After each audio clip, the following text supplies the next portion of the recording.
The injury that we're worried about is Trent Richardson, aren't we? I mean, that's the one that's got to get better. Hopefully he hits the practice field next week, and I know that's asking for a lot, but boy, it would be great to see him do something a week from Sunday against Philadelphia. Yeah, I was happy to hear that things seem to be progressing. Things seem to be online for next week. But again, just caution everybody. He hasn't played in a few weeks. He hasn't gotten game tempo yet. Be best to probably bring him along on a certain time frame, almost a pitch count. When we met with Pat Shurmur yesterday, he said basically the team is pretty well picked. There are a couple of spots that could go this way or that way, and of course officially we'll all find out tomorrow night. Friday night, 9 o'clock, that's when the cuts have to be completed and the rosters have to be in. The Browns end up winning the toss as Lovie Smith and his Bears come in. Now they have an injury that they've got to worry about too. Their great middle linebacker, Brian Urlacher, has had a knee problem, and they're hoping to get him on the practice field next week and ready to play a week from this Sunday when they host the Indianapolis Colts in the opener. Robbie Gould will kick it off as the Browns win the toss, and the rookie from Toledo, Adonis Thomas, is back in the end zone, ready to go. So here we go, both teams 2-1, final preseason test here from Brown Stadium. A low line drive, and it goes over the head of Thomas and out of the end zone. Robbie Gould with the touchback, and the Browns will get the ball first with Colt McCoy at quarterback, and they'll get it at their own 20. So for the Browns on offense, someone to watch tonight is brought to you by Liberty Ford, Ohio's #1 Ford dealer group. And the Browns offense run by McCoy, who has done very well so far in the preseason, and they'll start at their own 20-yard line here at Brown Stadium. Greg Little is in the game. He will start at wide receiver and go wide left. Travis Benjamin will come down at the bottom of your screen, and on first down, the Browns run the ball, and it's Montario Hardesty off the right side. He'll end up with 2.5 yards, close to 3 on the play, and it will be second down and near 7 coming up for the Browns. So someone to watch offensively for the Browns, a kid that I really liked the first time I saw him play for the Browns, but all of the times I saw him play for Alabama, is Brad Smelly. He's in a real fight tonight, Bernie. Yeah, he is. Owen Marisevic, Brad Smelly, and your exact point, Tyler Klutz, all could be auditioning for possibly 1, maybe 2 spots on the Browns roster. McCoy shotgun, 2 receivers at the top, 1 at the bottom, second and 7. He throws. Greg Little got nailed out at the 38-yard line. The ball was high, and Little got popped when he went up for the ball as he was drilled on the play. As coming in for the Bears was Jonathan Wilhite, the safety. Actually, I like the concept of the play call and the throw. Really, the outside receiver, Travis Benjamin, when you got off cover 3 technique, you got to do a better job of making that outside cornerback in deep third coverage cover you so he can't come off of you and kill the slot receiver, Greg Little, like he did. Third down 7, McCoy again out of the shotgun, throws, Benjamin catches. Now he's got to fight to get the first down, and he does not get there. He gets knocked out at the 27-yard line as the Bears come up and make the play. Anthony Walters, one of their young defensive backs, fighting for a spot to make the team. The Bears defense, who to watch, is brought to you by Brunswick Auto Mart, who's excited to announce the addition of Volkswagen to their lineup. That's their first-round draft choice, Shea McClellan, kind of an undersized kid out of Boise State, brought here for pass rush. You know, in that cover 2 scheme that they play, they like to rush 4 people and play coverage behind it. They have awesome defensive linemen in guys like Julius Peppers that allow you to play that type of defense. Add another pass rusher in the first round, definitely is going to help that situation. So you saw Hodges punt, and Dane Sanzenbacher out of Toledo Central Catholic, Ohio State, who made it with the Bears last year, really threw a great preseason. Returns the ball out to the 31-yard line, and that's where Chicago will begin. So it's 1st and 10 for the Bears out at their own 31-yard line as the Bears come up. On first down, Josh McCown will be their quarterback to start the game tonight. Not Jay Cutler, not Jason Campbell. And on first down, he's going to roll out, looking for Klutz near side, and then he throws it instead over the middle, and he drags underneath. And Eric Weems, the free agent over from the Atlanta Falcons, makes the catch and gets a first down out to the 43-yard line as L.J. Fort was over there on the coverage along with Buster Screen and also David Sims. You know, the Bears are working in a new offensive system this year. If you remember the last couple years, offensive coordinator was Mike Martz, an incredibly sophisticated offense that I was quite a fan of. I think they want a little more simplicity and coordination within their Bears offense, so they've parted ways. So the Bears are working on a new offense this season. Under the direction of Mike Tice, the former head coach of the Vikings. Armando Allen out of Notre Dame is the running back now. He's in a fight to make the team, and on first down he carries and he gets nailed out over the 45-yard line. At the 46, he runs into the arms of rookie linebacker James Michael Johnson. For the Bears on offense, someone to watch, brought to you by Brunswick Auto Mart, who's excited to announce the addition of Volkswagen to their lineup. There he is, Dane Sanzenbacher. I always enjoyed watching him play at Ohio State, and he did a good job with the Bears last year. And with Rasheed Davis injured right now for the Bears, the guy that they brought back in at wide receiver, it looks like he's going to be safe and make the team. Well, as an undrafted rookie last year, to come in late like he did, not drafted, and then to make the team solidly like he has, and then be solidly on the team this year is really a tribute to his athleticism and ability to play wide receiver within the league. All right, a flag is thrown as Josh McCown came out, and it looks like we have a delay of game, possibly. Yes. Number 12 game on the offense. On the 5-yard Bears. penalty. Matt Nix is our referee tonight.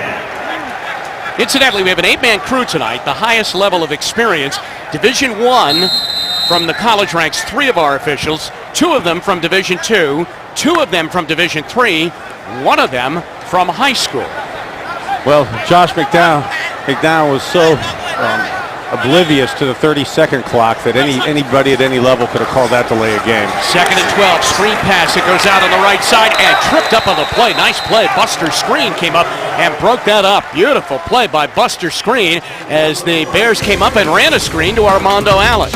For the Browns on defense, someone to watch tonight is brought to you by Liberty Ford, Ohio's #1 Ford dealer group. This kid has made a lot of plays. David Sims. Yeah, we have him down for 10 tackles and 2 interceptions. If you remember last weekend, he really had a third. It was an incredibly weak roughing the quarterback call on James Michael Johnson, number 50. Bears spread it out now, 3rd down and 9 from their own 44-yard line. David Sims pops up to cover one of the slot receivers. Low snap, McCown picks it up, throws, it's caught. Armando Allen's got it. He's at the Browns 40, down to the 38-yard line, and he's brought down to the play there by Gibson. So it's an 18-yard pass play as the the running back coming out of Notre Dame makes the catch. Wow, looks like a wide receiver there. Runs a really nice route, little deeper slant route. He will either make the team or Lorenzo Booker will make the team. And Allen's off to a good start. Now Booker has a touchdown return of a kick for 105 yards earlier in this preseason. That's what's going for him. This is Josh McCown at quarterback. 1st and 10 at the Browns 38-yard line. And Allen is the tailback with Klutz the fullback. Allen runs near side. And he gets tagged down there by Emmanuel Stevens as he comes over and gets him inside the 35-yard line at the 34. If you see an ISO on that play, the fullback, Tyler Klutz, why we've been talking about him, why he was claimed by us. Look at him leading up in there, blowing up the outside linebacker, moving him backwards, giving him a hole like that. Basically a 5-6 yard run on 1st down. Gain of 4, 2nd down and 6 as you look at the Browns defense defending now in their own territory at the 34-yard line. John Anderson goes out to the top of your screen. The Bears put 2 receivers down at the bottom. And man coverage, ball outside press. Here's McCown back throwing, throws the slant, broken up. Eric Weems has the ball knocked away by Johnson Batamosi from Stanford. And didn't the coach glow about him yesterday? I would prefer to think about that we've been glowing about him throughout the preseason. No matter who talks about him, he just keeps making plays. Defensive coaches have been raving about him, and he's really been making his mark on special teams. So now the ball is down at the 34-yard line, and it is 3rd down and 6 coming up for the Browns defense and Bears offense. McCown shotgun. A screen pass near side, and it's open. It's Allen to the 30.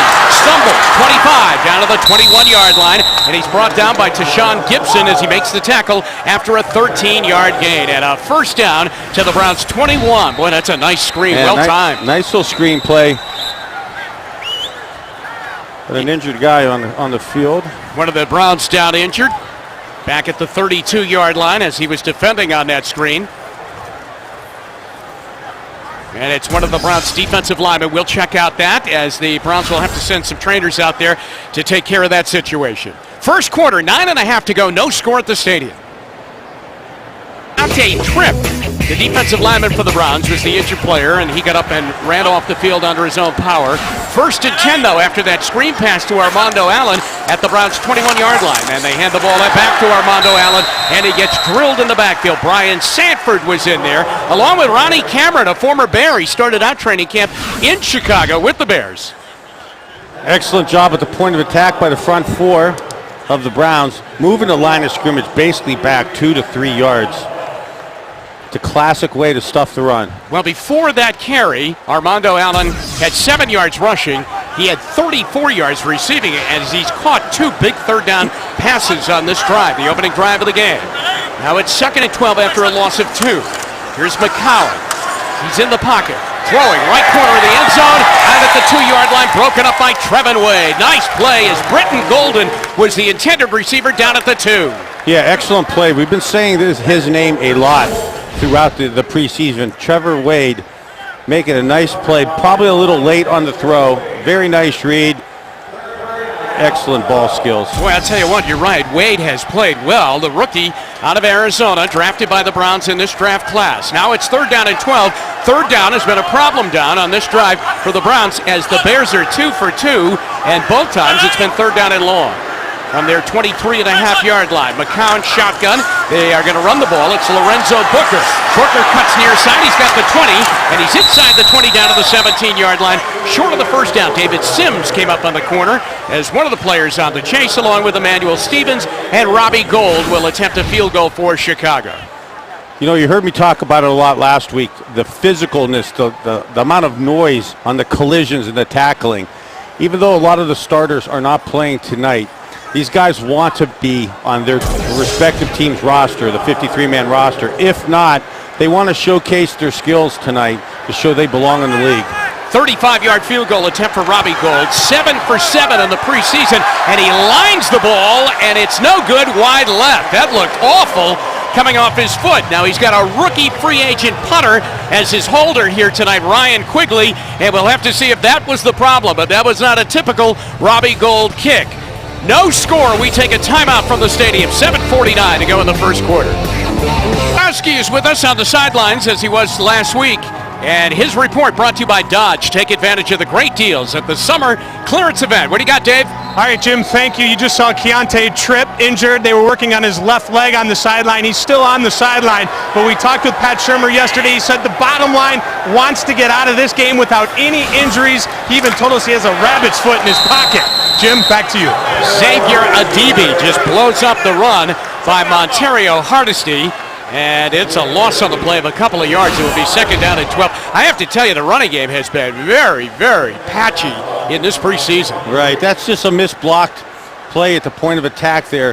In no running schemes do you ever leave the middle linebacker unaccounted for. Boy, he was unaccounted for, and there were a lot of Eagles that were unaccounted for last Friday night here at the stadium. Now it puts McCoy in a 2nd down and 12. Owen Marisic at fullback, and they go right back to Hardesty, and he runs right into tight pressure, and he gets knocked out at the 24-yard line. He'll pick up a gain of 1. And it'll be 3rd down and long for the Browns. 3rd down and close to 11.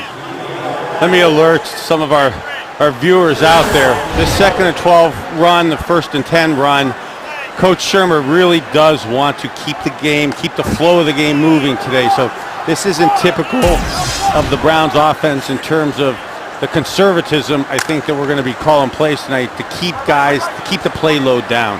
Jabara Williams was the linebacker that shot in there with Xavier Adibi to make the hit on Hardesty. 3rd down and 11 from their own 24-yard line, and McCoy, plenty of time, tries the middle, and it is picked off as they try to get it to Norwood, and it is picked off, and the Bears come up with the ball. First turnover of the night, picked off on the play by Jeremy Jones on a deep throw to Norwood, high over the middle. He's been high on his 2 passes.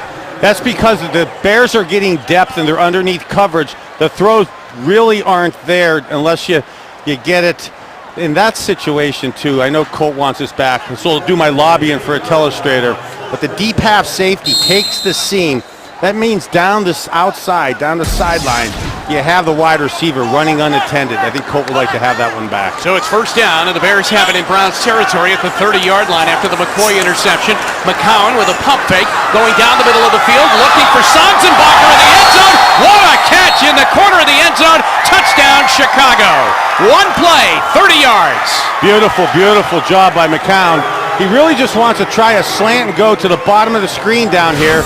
Excellent job of coverage on it. He goes to a secondary read on the other side, and it's just Dane Sanzenbacher running a seam down the inside part of the field. On Trevin Wade, as they were body for body, and then a great catch right hand, then pulled it into his midsection, and by that replay, it looks like he had it all the way through the play. So Sanzenbacher, who has been fighting to make the 53-man roster, boy, he helps himself immeasurably right there. He's had two nice plays already early in the game, plus he showed he can return punts too. Yeah, that's pretty good coverage by Wade right there. That's a beautiful throw and catch. All right, as will happen all year long, every play is reviewed. Is under review. Every scoring play, I should say, is reviewed, and so they take a look at that one. But from our first look, I would have to say that Sanzenbacher has himself a touchdown, and so do the Bears. We'll take a timeout, see how the replay goes. 6:15 left to go here in the first quarter, and the Bears up 6-0. He's taking a look at that catch by Dane Sanzenbacher from Toledo and Ohio State. And it looks like it was just a terrific catch, Bertie, and really good coverage by Trevin Wade. Excellent job all around. It's good coverage, beautiful throw, and the best part was the catch. All right, he's going to, I think, verify it as a touchdown. The ruling on the field is confirmed. It is a touchdown. Michael Regai up in the booth here with us, and of course on the pregame show and halftime show. Remembers back a couple of years ago when Toledo played Ohio State here at Brown Stadium, and Sanzenbacher caught 2 for touchdowns in that game. Robbie Gould in for the extra point to try and make it 7-0 Chicago. And the Browns are learning a tough lesson. You turn the ball over in your own end, you're going to lose and you're going to fall behind, and that's what happened Friday night against Philadelphia. And McCoy's interception by Jeremy Jones leads to a one-play drive. McCown to Sanzenbacher, 7-0 Bears. We'll see if the Browns can get themselves put back together after this timeout. 7-0 Bears, and now a look at the scoring drive brought to you by Nissan of Middleburg Heights as the Bears go one play, 30 yards. Dane Sanzenbacher on a pass from Josh McCown only 8 seconds after Colt McCoy turned it over on an interception when he tried to get a ball into Jordan Norwood, and it was picked off by Jeremy Jones. 7-0, Chicago in the lead, 6:15 to go here in the first quarter as Robbie Gould has it teed up, and he'll kick it away. Adonis Thomas is 5 yards deep in his end zone. He did not get a chance to return the opening kickoff. Gould kicked it out of the end zone, and this one is back and out of the end zone again, and will come out to the 20-yard line, the second touchback of the night for Gould. Tell us what position you're most interested in watching during the game tonight. Do that by sending us a tweet to @OfficialBrowns and use hashtag Browns to watch. Stay tuned to see if we display your tweet on the screen throughout the game. All right, Bernie, here we go again from the 20-yard line. A look at the Browns bench, and a lot of the guys are even without pads tonight because they're regulars who dressed for the game, but they are not going to play. Here's Colt McCoy, third series for him. Short drop. Travis Benjamin can't hang on to it. The ball might have been on the wrong side. I don't know. You tell me. Well, that's just a basic hitch route versus 3-deep coverage. That Sam linebacker's running outside to run under number 1 receiver, Travis Benjamin. Actually, Travis needs to probably be that much off coverage. Probably needs to be drifting just a shade outside, and Cole would like to have it just a shade more inside. Benjamin, the rookie from Miami, got off to a great start this preseason in Detroit with some big plays. 2nd and 10, and here's Hardesty. Finally some running room, and he gets a first down out to the 33-yard line. As Montario Hardesty, who's really been bottled up through a lot of the preseason, brought down by the safety, Jonathan Wilhite. He got 14 yards. Yeah, nice job here of run blocking at the point of attack. Little confusion in the Bears linebacker setups and secondary schemes. They actually rotated to the other side of the field. The perfect run call was on into the vacated defensive secondary. Browns have their first down now at the 34-yard line. First down, right back to Hardesty. Runs near side, gets a good little chunk of yardage as he pushes it out over the 37, close to the 38. They'll give him 4 in the play, and it will be second down and 6. The big linebacker, Jabaro Williams, was in on the tackle for Chicago.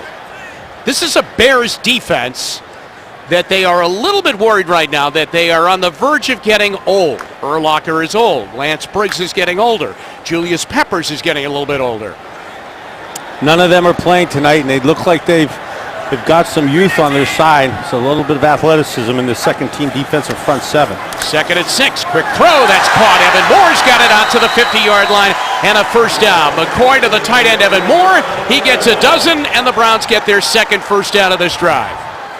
With Ben Watson being listed as the starter, Jordan Cameron coming around after his rookie year, I really think Evan Moore could use for himself this evening, whether it's for here or somewhere else, to do himself a good service and get himself a few catches tonight.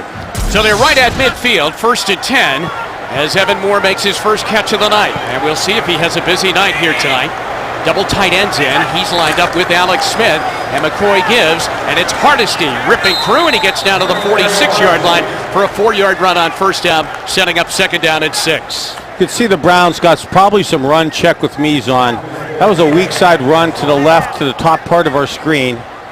The Bears had the linebacker walked out on the number 2 receiver to the top side of the field. That leaves a little softness within the defensive front 7 right there. Probably should get a little more than 3 yards on that play. Second down now. Owen Marisic back in at fullback. He's in front of Hardesty, who lines up at the tailback. McCoy play action to Hardesty. In trouble. He gets hit. He gets sacked. Xavier Adibi, the linebacker, gets in there, got him by the back of the jersey and ripped him down. They'll put him down at the 45-yard line. McCoy sacked for the first time. Yep. A lot of times the line get blamed for that. I bet you there's a running back that's supposed to take the inside linebacker on a play action pass like that. Boy, it looks like Marisic might have been that running back that missed. He might have whiffed on that one back to the 45-yard line. And now it's third down and 15. Boy, that guy just had a very good first opening quarter. Browns are 0 for 2 on third down, and they have third down and 15. Wooten got a great jump on the corner trying to rush. The Browns are going to get called, I think, for holding on Ryan Miller, the rookie, as Hardesty catches the ball and carries it out down to the 43-yard line of Chicago. You know, it always amazed me. Holding number 60 on the offense. It is Miller. 10 yards from the previous spot. Remains third down. And it now would become third down and about 25, I believe, for the Browns. Ryan Miller, the rookie out of Colorado, at right tackle. Watch, Wooten got the step on him on that snap, and then he got him by the neck. Yeah, Wooten had a fantastic get off on the snap count, but it always amazes me it's a screenplay. And the job of an offensive lineman on the screenplay is to eventually get beat, because you're going to get rid of it quick, especially when the screen is away from the side it's going, which Ryan Miller was on that play. Third down, 25, as they're now back at their 35-yard line. They run a draw. Running the draw on the left side, it's Brandon Jackson, and Jackson gets out over the 45-yard line to the 46. He'll pick up 11, but they needed 25, and they'll have to punt the ball away. I think that was a play call that maybe Coach Shermer enlightened us with yesterday. Third and 25. The Bears are way, way back in soft zone coverage. Probably not much you're going to do. It's going to be able to work, so keep the game moving, have a drop play, get a good feeling about yourself, get 10 yards, and keep the clock moving. Here's Reggie Hodges into punt. Sanzenbacher is back deep to return for the Bears, and he may get a crack at it. Back at his 9-yard line. He got away from Dockery. He runs to the far sideline. He's to the 15 and the 20, and he got ankle tackled there by Brad Smelly, the rookie from the University of Alabama. First and 10 will be for the Bears after a 45-yard punt and a 12-yard return on the play. There was a flag also on the play, too. Officials confirm. Remember now, we've got replacement officials already announced, Bernie, that they will officiate the opening weekend of the NFL season. The replacement officials will work the opening week. After the kick, we have holding on number 19 on the receiving team. Half the distance to the goal. It will be first down. So that's going to be on the wide receiver, Joe Anderson. And we'll take a timeout here at Brown Stadium. 2:08 left to go in the first quarter, and it's the Bears over the Browns, 7-0. Hey, well, this is it. It's the last preseason game. And if you're a member of Team Bernie, then check your emails today and tomorrow, because I'm inviting you to be members of a private VIP party here at Cleveland Browns Stadium next Saturday, September 8th. We've got food, drinks, prizes, and lots of cool stuff and fun. Remember, join us at Team Bernie or call 1-855-GO-KOSAR, 855-GO-KOSAR. 7-0 Chicago. They start on their own 10-yard line. They got caught on that hole during the punt, and here's Lorenzo Booker running near side, well blocked, and then he shifts away from Craig Robertson and brings it up close to the 19-yard line where he's brought down. Gibson is in on the tackle. Sean Gibson is over there along with Keontae Tripp. Good to see him back onto the field. He got shaken up on the last drive. Yeah, interesting. You notice on Booker here, look at how the Bears' backs, they're not running for the sideline. Boy, they're cutting it back up, taking it back into the middle of the field. There tends to be a lot of action, a lot of guys in pursuit. I like the toughness of them doing that. You tend to get some fumbles when you cut back against the grain in the secondary. He got 8, second down and 2, and he remains in at tailback as he battles with Armando Allen for the number 3 running back spot. Here's Booker, and Booker got grabbed by William Green, but he got up near the first down at the 20-yard line, which is the yard marker that he had to get to. Now they have, of course, Matt Forte, and then they got signed Michael Bush away from the Raiders, so they have those 2 running backs right up and ready to go, and Forte's happy now. He's got his contract of 4 years, $32 million. $18 million of that is guaranteed, but the number 3 running back spot is going to be decided here in Cleveland tonight. Yeah, it's imperative that these guys have a good game. And again, sometimes you're auditioning for the other 31 teams within the league, so it's imperative that you put a good performance of yourself on film.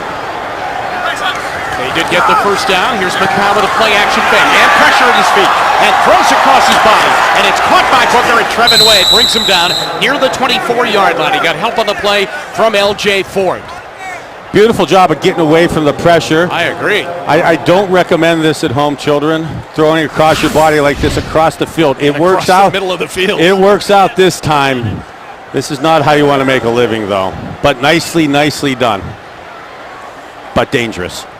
Now, incidentally, the young man that got in there was Owusu, who is the defensive player that got in on the pressure on McCown. The defensive player that the Browns picked off during the week, this past week, as he was cut loose by the Vikings.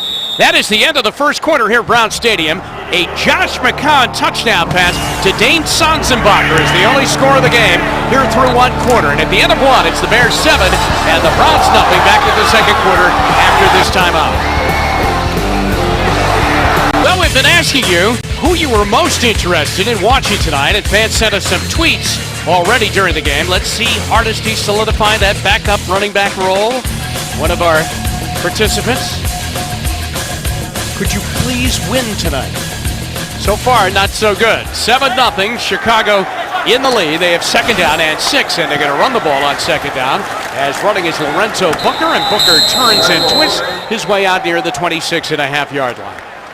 Gain of 3, and it will be third down and 3. Coming up for Chicago, Josh McCown in the first quarter, Bernie, 6 for 8, 80 yards, and a 30-yard touchdown pass to Dane Sonsenbacher for the 7-0 lead. He is battling to be their number 3 quarterback. He ended up with them last year when all of the quarterbacks, and specifically Jay Cutler, got hurt. They are 2 for 3 on third down, are the Bears. Third down and 3. They're pretty safe with their quarterback and their backup quarterback, signing the Raiders' Jason Campbell in the offseason. On the first day of free agency, here's McCown on 3rd and 3. He throws into traffic, and it's broken up by Dockery, but he got a flag. He got in right into the midsection of Joe Anderson at the 34-yard line, and let's see if he got there too early. Dockery might have picked up a flag, and they may have a first down. I think this looks like a pretty good call. Pass interference, number 31 on the defense. Ball will be placed at spot of the foul, automatic first down. So James Dockery hit with the pass interference penalty, takes the ball out to the 34-yard line, and the Bears get a fresh set of downs with an automatic first down. Now, the Bears have Cutler as their starting quarterback, and of course they went 7-3 last year with Cutler having a big year, and then he broke his thumb, and they went 1-5 down the stretch with Caleb Haney and a host of others, including McCown, and missed the playoffs going 8-8. 1st and 10, and it's a bootleg, and it's wide open, and he's going to throw. Rookie tight end Brandon Benson got nailed by Tashawn Gibson, the safety of the Browns, out at the 39-yard line. Well, I think we could see it home for the viewers. Needless to say, that's a beautiful tackle.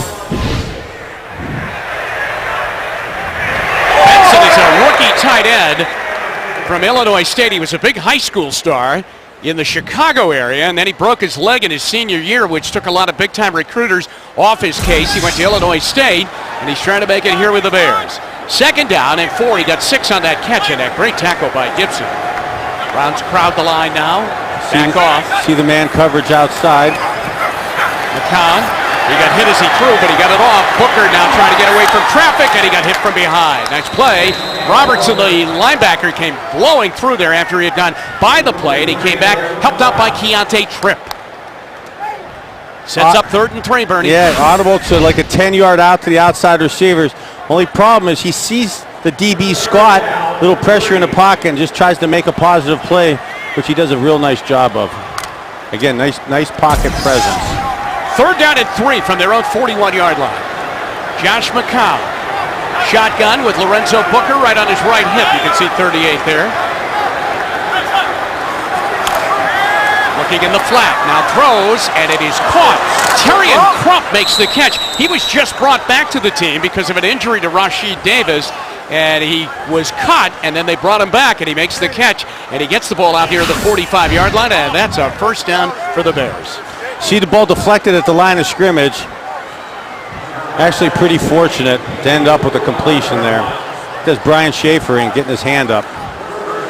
1st and 10 now. Chicago's got it at the 45-yard line. 7-0 Bears. Browns have done very little offensively. And an interception thrown by Colt McCoy led to the Bears score as they took that interception. It went one play for a 30-yard touchdown pass. Pressure coming. McCown throws in traffic to Benson, and it's knocked away. Robertson, the linebacker, was there. So was David Sims down at the Browns' 47-yard line. That was a tight fit, wasn't it? Yeah, he didn't have much time. You saw him, got pressure from the D-line. You see him taking one right in the face, getting knocked down at his knees. You got to really be nitpicking there. There's the 4 defensive linemen, 3 linebackers are in and around the line of scrimmage. To the top of your screen, you have the whole half of the field with one-on-one coverage. Don't take a chance in the middle like that. 2nd down and 10. Here's McCown to the run. It's Booker right up the middle. Stiff arm 50 down to the Browns' 46-yard line.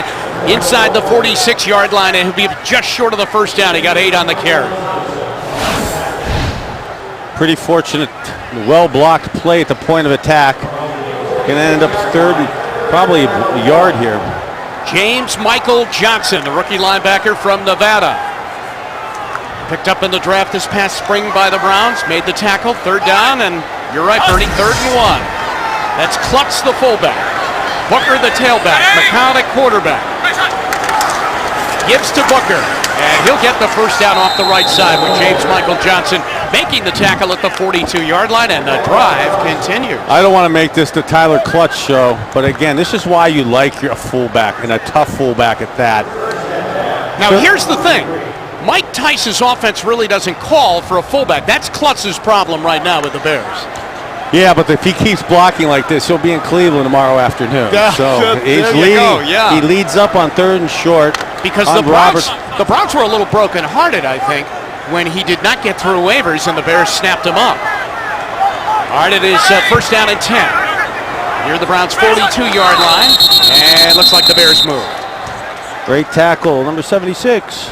Prior to the snap, false start, number 76 on the offense.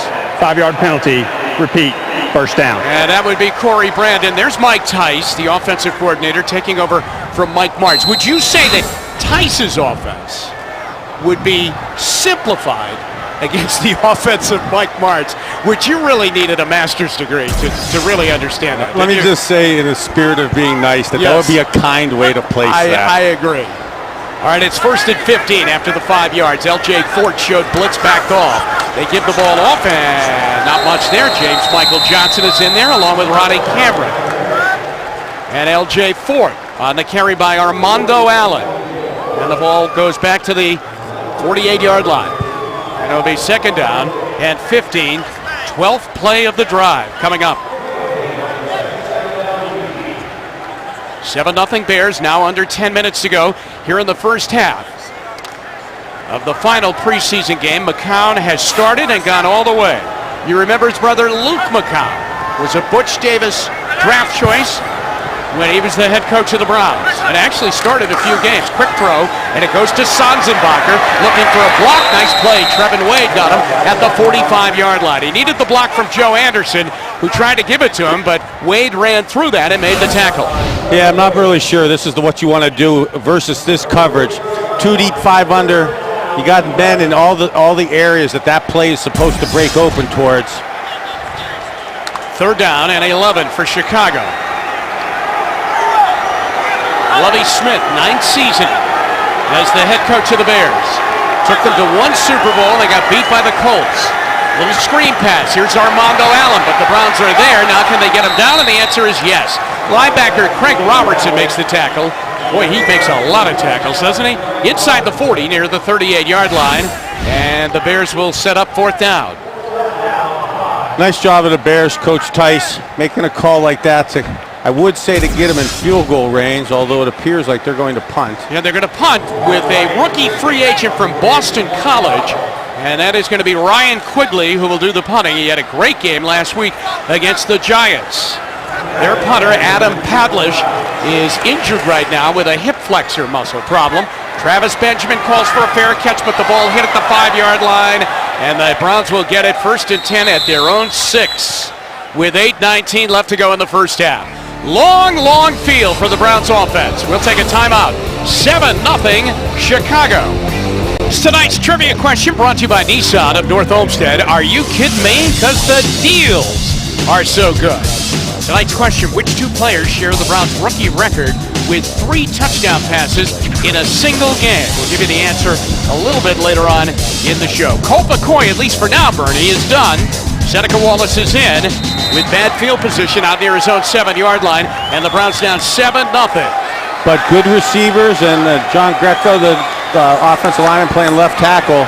First down, he throws for Cripps, who lays out and makes a terrific catch out near the 19-yard line.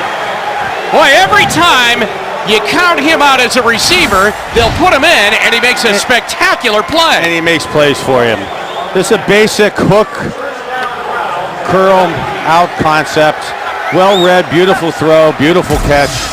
Actually pretty well covered, too. 12-yard gain, 1st and 10 at their own 19-yard line, down 7-0, and they'll run. This is Brandon Jackson, and he will get a yard to the 20-yard line, but the Bears shut that down on the corner. Yeah, nice job. The Bears kind of lull you to sleep with that 2 deep, cover 2 look where you think both safeties are deep, and hey, the running play is going to be good. At the end there, the safety walked up towards the line of scrimmage, and then he met the force, and he met Brandon Jackson at the line of scrimmage to nullify that run. Ball is at the 20, 2nd and 9. That's Jackson in the backfield by himself. Cribs in the slot at the top of your screen. Here's Wallace rolling out to the far side. Keeping it, no room, and he's going to get hit and drilled by Corey Wooten over there on the sideline, back near the 18-yard line. He may take a yard loss on the play, and that looked a little funny from the time he rolled out. Yeah, I'm going to just say that is not in Coach Shermer's playbook. Either Jackson, the running back, went the wrong way, or Seneca Wallace went the wrong way. Sets up 3rd down and long now. 3rd and 9 from the 20-yard line. The Browns are 0 for 3 on 3rd down here in the first half. 7 minutes now under that left here in the first half. 7-0 Chicago. You're right in the eyes of Seneca Wallace.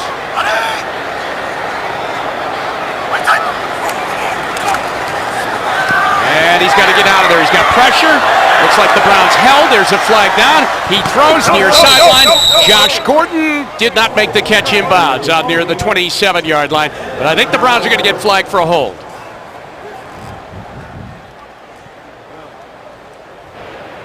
Holding, number 74 on the offense. 10 yards from the previous spot. Remains 3rd down. Jared Shaw gets hit with the penalty. I would think that Chicago would want to decline that penalty. I think they do. I think they're going to do that. So they are going to decline it. They'll get the ball back. 6:40 left in the half. As we take a look at the pit, the offensive line play, and you'll see we're 74. Yep, he was holding. That's about as clear a holding. He was having trouble with Jordan Miller, the big defensive tackle. Sanzenbacher is back deep. There's Reggie Hodges into punt. I'm still a fan of the regular officials. But all being said, from week 1 to this week, things are getting a little better with some of these replacement guys. They weren't even coming close to making those calls in the first week of this preseason. Well, I mean, Reggie Hodges just kind of duffed one, didn't he? As I don't think he got the ball over the 50-yard line. In fact, he didn't. It will land at the 44-yard line. Hodges scuffs one over into the Browns sideline, a 24-yard punt. Bears lead 7-0. 6:33 to go in the first half, and we'll be coming back at you. By Hyundai during National Fuel Efficiency Month. Hyundai wants to make great gas mileage everyone's priority. Come find out how much you can save by driving a fuel-efficient Hyundai. Jim Donovan along with Bernie Kosar, Dave Chudowski down on the sideline, and the Bears leading by a score of 7-0, and they start this drive in Browns territory at the Cleveland 44-yard line after a 24-yard punt by Reggie Hodges. Josh McCown has gone all the way at quarterback, and on first down he's going to go up top again to Tyler Klutz out of the backfield. The fullback finally dragged down by James Michael Johnson inside the Browns 40. They'll give him the 38-yard line. James Michael Johnson a little slow getting up. Do not want to see that. Grabbing his hip or his hamstring, trying to stretch that out, and that's exactly what you feared coming into a game like this. We'll take a timeout, check out on his condition. 6:15 to left here in the first half at Brown Stadium. Chicago leads 7-0. It is one of Cleveland's premier parties of the season, and it helps the Cleveland Food Bank tackle hunger. It's the 14th annual Taste of the Browns, Monday, September 10th at Brown Stadium from 6 to 9 p.m. You can meet and mingle with players, alumni, and celebrities, and sample specialties from more than 25 of Northeast Ohio's finest restaurants. Buy your tickets today. You can do that by calling 216-738-2126 or log on to clevelandfoodbank.org.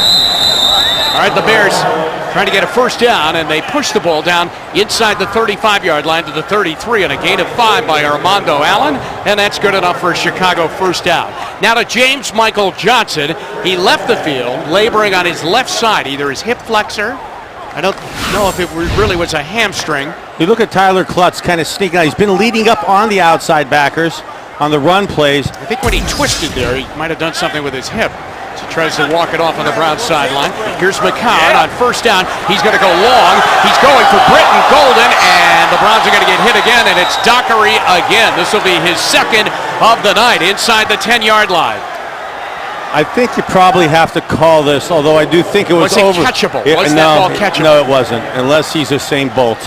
He wasn't catching up to that ball. Well, let me check the roster. No, it's Britton Golden. And I'm not even sure Bolt was going to catch that one. Yeah, I'll tell you what. Yeah, that's a good point. Pass interference. Number 31 on the defense. The ball was spotted at the spot of the foul. Automatic first down. And I think Pat Shurmur believes that too. He's out on the field trying to get the officials' attention, and here it is. It's a 23-yard penalty on the play. That ball lands, what, about a half a yard in the end zone? Yeah, that coupled with he is given a somewhat of an attempt to look back at the ball, and their feet really just get cluttered up. All right, we're going to get a penalty again, as it looks like we're going to get a false start on the Bears, which will take them from the 10 back to the 15-yard line. False start. Number 85 on the offense. 5-yard penalty remains. First down. That's going to be on the tight end, rookie out of Illinois State, Brandon Venson. Now it's back to the 15-yard line, and it becomes first and goal all over again.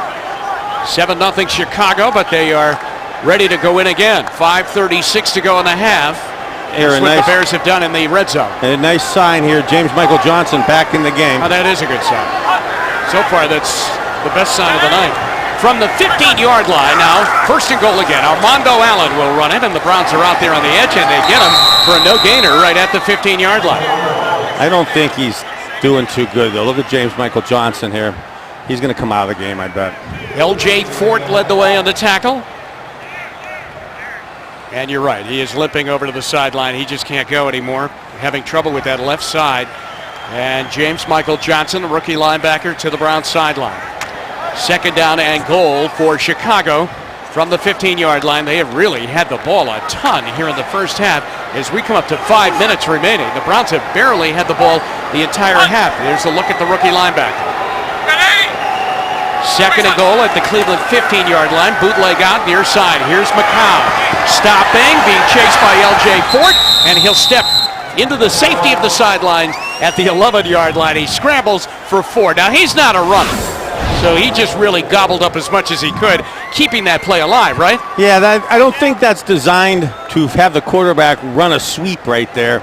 As I think just an arrow back out in the flat, corner route to the back pylon of the end zone by the outside receiver. 3rd down and goal at the 11-yard line. There's that Bears huddle, and the leader of that huddle, Josh McCown, who's played very efficiently here. Hey, for what it's worth, that play didn't work back in the 80s when they last ran that. Shotgun, 3rd down, goal from the Cleveland 11-yard line. McCown loads up and throws, tears the end zone, caught, touchdown, Armando Allen. Boy, does he do a nice job of looking like a receiver. Remember, this is the guy trying to be the 3rd running back, the 3rd tailback, and he's running routes as an outside receiver on the deep slant, the skinny post, as good as most wide receivers. Chicago goes in again. David Sims on the coverage on that slant. James Michael Johnson is leaving the field for the Browns and going into their locker room as Robbie Gould is in for the extra point. 13-0 Bears lead. And now you go back.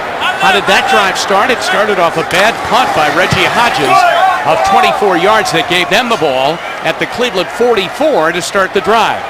Johnson to the locker room. 4:19 to go here in the first half, and it is all Bears, 14-0.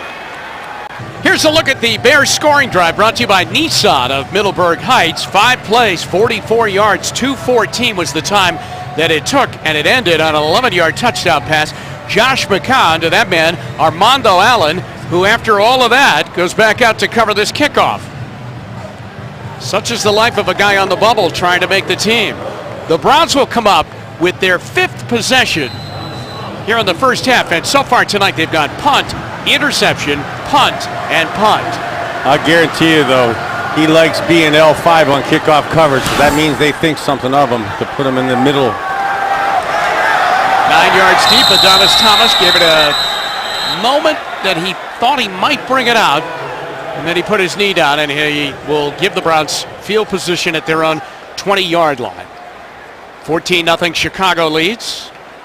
Thomas has been a player that's gotten a lot of playing time here in the preseason as one of the Browns running backs. And of course, with Richardson not playing at all in the preseason and Trent still trying to get ready for the opening game next week, that helped Thomas get more playing time. Brandon Jackson will be the running back right now. That's Chris Tabor, the Browns special teams coach, conferring with Adonis Thomas. Seneca Wallace, 2nd series for him. Back to pass. Over the middle, wide open, why not? It's Cribbs to the 40-yard line and a first down. He's been the big play guy on the Cleveland side here tonight in the first half, and he gets 22. Still got Josh Cribbs, Josh Gordon, Alex Smith in as the 2 receivers and tight end. I don't know if you could say enough superlatives about Josh Cribbs. He'll stay in the game at wide receiver. He'll be at the top of your screen. 1st and 10 at their own 42-yard line. Wallace. Oh, he's going to get hit, and he got away. Now he's got open field. This is what he still does very well.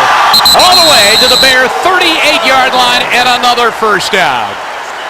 It's a run of 20 yards by Seneca Wallace as he got away from the rush coming off the corner, as getting in there on that side was Chida Ozugwu. Good job with the name. Greco would like to have that back at left tackle, but Seneca does a very good job of feeling the pressure, stepping up, and having plenty of real estate to make a run. On first down, they'll run this time, and Brandon Jackson, a good run. 26-yard line, and a first down. As he picks up a nice dozen on that run. That was quick, and really had 2 levels. He hit it left, cut it a little wider to the right.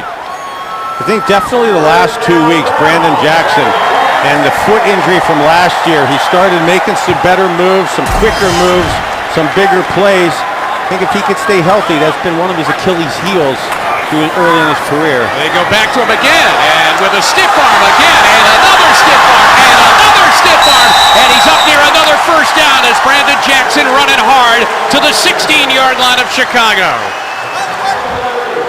Give him 10. Excellent job, needless to say, using his right arm here, pushing off tacklers. That's pushing off a defensive lineman there. That's not easy to do. Now they're inside the red zone, first time tonight, down 14-0. From the Chicago 16-yard line, Gordon at the bottom of your screen, Norwood and Cribbs up at the top. First down, all right, back to Jackson, left side again, good push, down to the 10-yard line, and he picks up 6. Let's bring that to the 2-minute warning. Nice drive so far. Best drive of the night. Absolutely. 2 minutes to go in the first half. We'll take a timeout at the 2-minute warning, and the score, Chicago 14, the Browns nothing, but the Browns driving because of number 29. 2 minutes left in the half. The Browns have driven it down to the Bear 10-yard line. Second down and 4. They have all their timeouts left. Back to Brandon Jackson. He'll get the first down to the 5. He's down to the 1-yard line, and he gets stopped inside the 1-yard line, just shy of going in. Boy, he has been a force, hasn't he? Excellent job, obviously, by him running, but also by the line of scrimmage. Hey, that's offensive that lineman. Garth Gerhardt, the backup center, and kid fighting number 53 at center, gave him a great lead block and then ushered him down the way, too. They'll put him back at the 2-yard line. 6 carries for Jackson, 48 yards rushing. The Browns down by 2 touchdowns, but now they're down at the 2-yard line, first down and goal. 1:21 to go in the half. Wallace back to Jackson, left side, they got him by the feet, and that will stop the run, and he pushes forward for about a half yard, maybe a yard near the 1. The first time in the last probably 6 run plays that Chicago's met the physicalness at the line of scrimmage with their defensive front. Notice, too, the last couple runs have gone over Alex Smith. Coach Shermer has been talking about he's probably one of the better, stronger tight end blockers the Browns have. Second down and goal inside the 2. Down to 49 seconds left to go here in the half. And here's Wallace with a play-action fake, throwing end zone. It's back into the end zone. Touchdown, Rod Windsor. Nice veteran play by Seneca Wallace. Really designed to play action fake and throw it to Evan Moore out in the flats. Beautiful job of coverage by the Bears. And actually even a good job on Rod Windsor coming across. Seneca fits it in nicely. Well, he really did. Rod Windsor catches everything that comes his way. That's what Pat Shermer says about number 13, Rod Windsor, who came to the Browns late last year. It's a 2-yard touchdown pass, and the Browns are on the board. It's 14-6. Congratulations over on the bench. Here's Phil Dawson out of the hold of Hodges. And the snap, and we have a false start on the Browns. Number 68, illegal procedure. False start. Number 78 on the offense. 5-yard penalty. Repeat the try. So they're going to nail. No, they were wrong. It's 68. It's 68, so you're going to give it to Shugarts out of Ohio State instead of Dominic Alford. And it makes the point after now, about a 25-yard kick spotted at the 15. Dawson ready. 41 seconds to go in the half. And the kick is up, and the kick is good. A good drive all the way through. Wallace made some good plays. Cribbs made some good plays. Brandon Jackson really did a great job, and Windsor finished it off. We look at the scoring drive brought to you by Nissan of Middleburg Heights. 8 plays, 88 yards, 3:38 was the time. Where does that put the quarterback picture right now? McCoy and what he did tonight, and Wallace on a good drive. Right. You know what? I tend not to want to get involved in a play-to-play or series-to-series analysis of the quarterbacks because there still is time to be played. I was going to say, though, I do think definitely in the last 2 weeks and the first time since we've been home, that probably was our most physical, well-rounded drive that we had. A few nice passes. Josh Cribbs starting us off. Good tough runs. Tough runs at the line of scrimmage by Brandon Jackson and opened up by the offensive line. Now, McCoy had a tough night when he was in there. Threw an interception, could not move the team. Wallace came in. He did not have a great first series, but this series he took them all the way down and in. But I will say this, up until his performance tonight, McCoy has been very, very effective through the 3 preseason games. Yeah, and again, Colt tonight, really, when you only play a little bit like this, it is hard to define it. And also, I'd like to work with them on throwing those seams, because those were the couple of plays that kind of got away from him. You love to hit them at like 20 to 22 yards. You get about 30 yards downfield like that. We got away with it in the Green Bay game with Jordan Cameron catching a seam from Colts. But in the real NFL against real players, that's too far down the field. Armando Allen returns it out near the 16-yard line. Rod Windsor, who caught the touchdown pass, he's in on the tackle along with Quentin Spears and Benjamin Jacobs. We want to know your thoughts on tonight's game. Send us a tweet to @officialbrowns. Use hashtag BrownsBears. We have your reaction coming up at halftime. Michael Regai will have the halftime show. Dave Chudowski will visit with Pat Shurmur when the clock runs down to 0 here in the first half. 36 seconds left to go in that first half, and a flag comes down from way over by the Bears bench. We've got 12 guys. That's a problem because the rules say only 11. Illegal substitution on the defense. 12 men on the field. 5-yard penalty remains first down. Oh, so right out of a change of possession. Yeah, that happens with miscommunication with guys, bluntly, that aren't probably going to be playing in these situations during the real season. It is first down and 5 from the 22-yard line. They're going to run. It's Lorenzo Booker, and he got open. 25, 30, 35, still going, and finally knocked into the Browns bench. As coming over to get him was Trevin Wade, along with one of the Browns linebackers who gets over there. 16-yard gain. Not what you want to do in terms of tackling here at the end of a quarter by these guys trying to make a good appearance. Booker's trying to give himself up and stay in bounds, but nobody wants to make contact with him. So he continues down the field, gets out of bounds, and gives him a chance at now making a pass to get into field goal range when I think Chicago put up the surrender flag to go in at halftime. Ryan Schaefer came down the field to help out on that tackle. 29 seconds left in the half. Here's McCown with all kinds of time. Throws underneath. Booker's got it. Schaefer's there with some other Browns, and they make the hit on him right in the middle of the field with 21 seconds left, and Chicago calls a timeout. They want to move the ball, Bernie. Well, again, like we said on the first play, I don't think they planned on it, but by not tackling and giving them an extra 10 yards. A little bit of a blown coverage, too. That's Joe Anderson saying, I am wide open, and I would like to make a catch and a big play to make the team myself. They are pretty good now. Remember, they are very, very deep at wide receiver, and they made that big deal before the year started with Brandon Marshall, getting him from the Dolphins and reuniting it with Jay Cutler. They had a good thing going when they were in Denver together. And it appears, you know, watch them in pre-practice here, just getting loose, making throw and catch to each other and talking to both of them. I think they're going to have a special year together if they could both stay healthy. Second down 5, 21 seconds left to go. Bears have on the timeout meter, they have 2 remaining. 14-7 they lead. McCown, quick throw on the far sideline. There's Anderson. He catches in front of Botomosi and goes into the Browns bench at the 47-yard line. He'll get a first down, and they have 16 seconds left. And you're right, they can work it on the sideline and get a chance for Gold to kick a field goal. Nice job. McNown sees the pressures coming, sees the young defensive backs off and inside. Just pitch and catch to the outside receivers. Well, look at those numbers, Bernie. 50 for 18, 2 touchdowns, 133 total yards, and he could get some more before the half is over. First and 10 in Browns territory. McCown coming near side this time, and that is broken up, and then on the deflection, it's caught by Britton Golden. Dockery knocked it away, but then it knocked it up in the air, and Golden, falling down, made the catch inside the Browns 40 at the 39. Beautiful catch. Actually, nice coverage. This is where the replacement refs get it different than the real refs. The forward motion was stopped. He's moving backwards. The clock's supposed to keep going, at least forcing them to use a timeout there. 10 seconds left to go in the half. Pat Shurmur is saying they should have wound the clock. Think what I just said.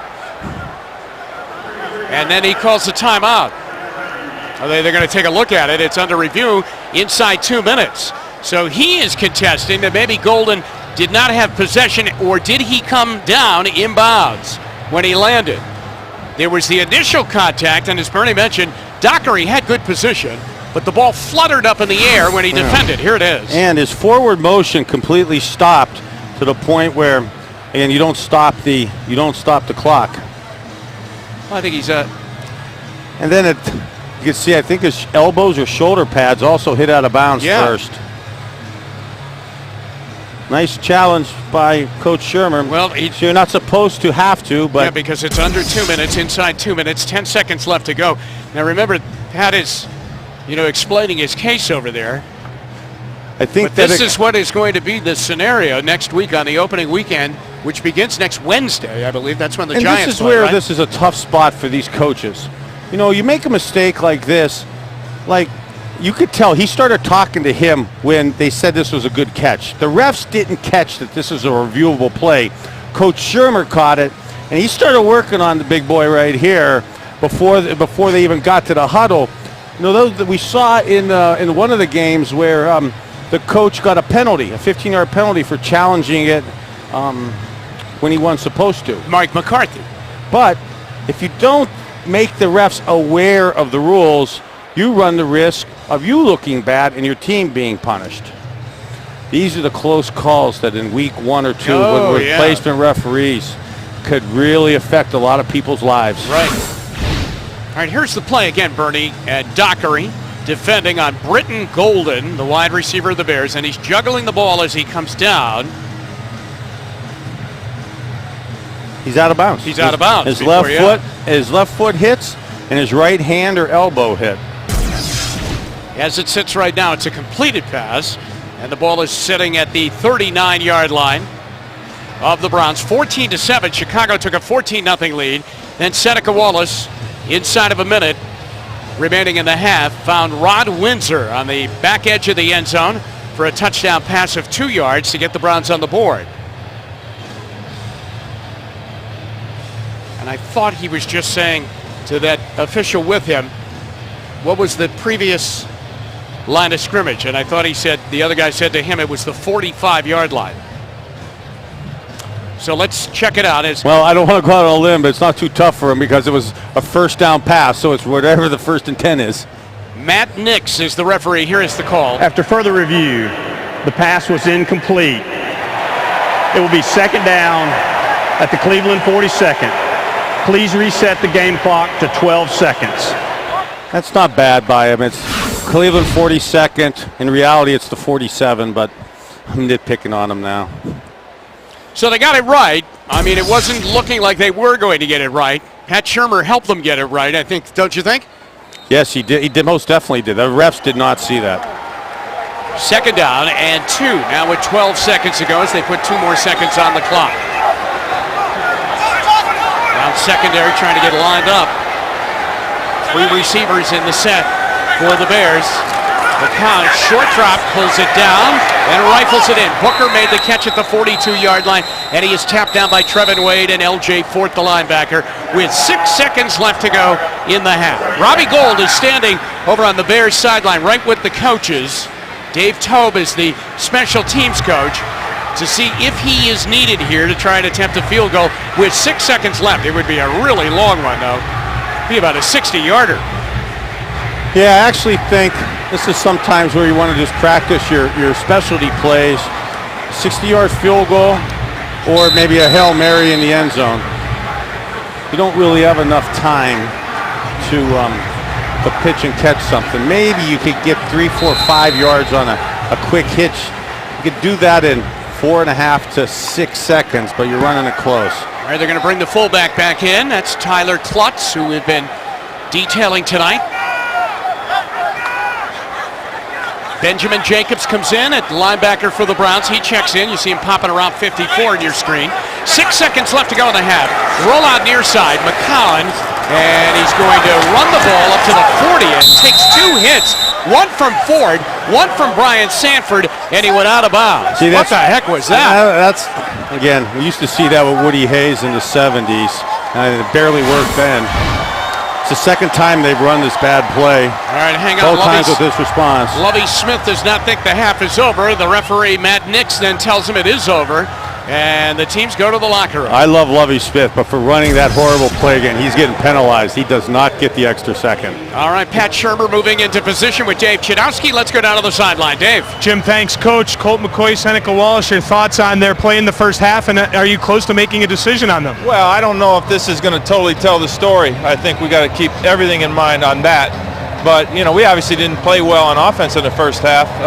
But there's a lot of guys out there fighting to make this team that haven't had many reps. And so that's what I'm watching. I'm watching how well the guys are playing. We finally got a drive there at the end, got some points on the board, which is important.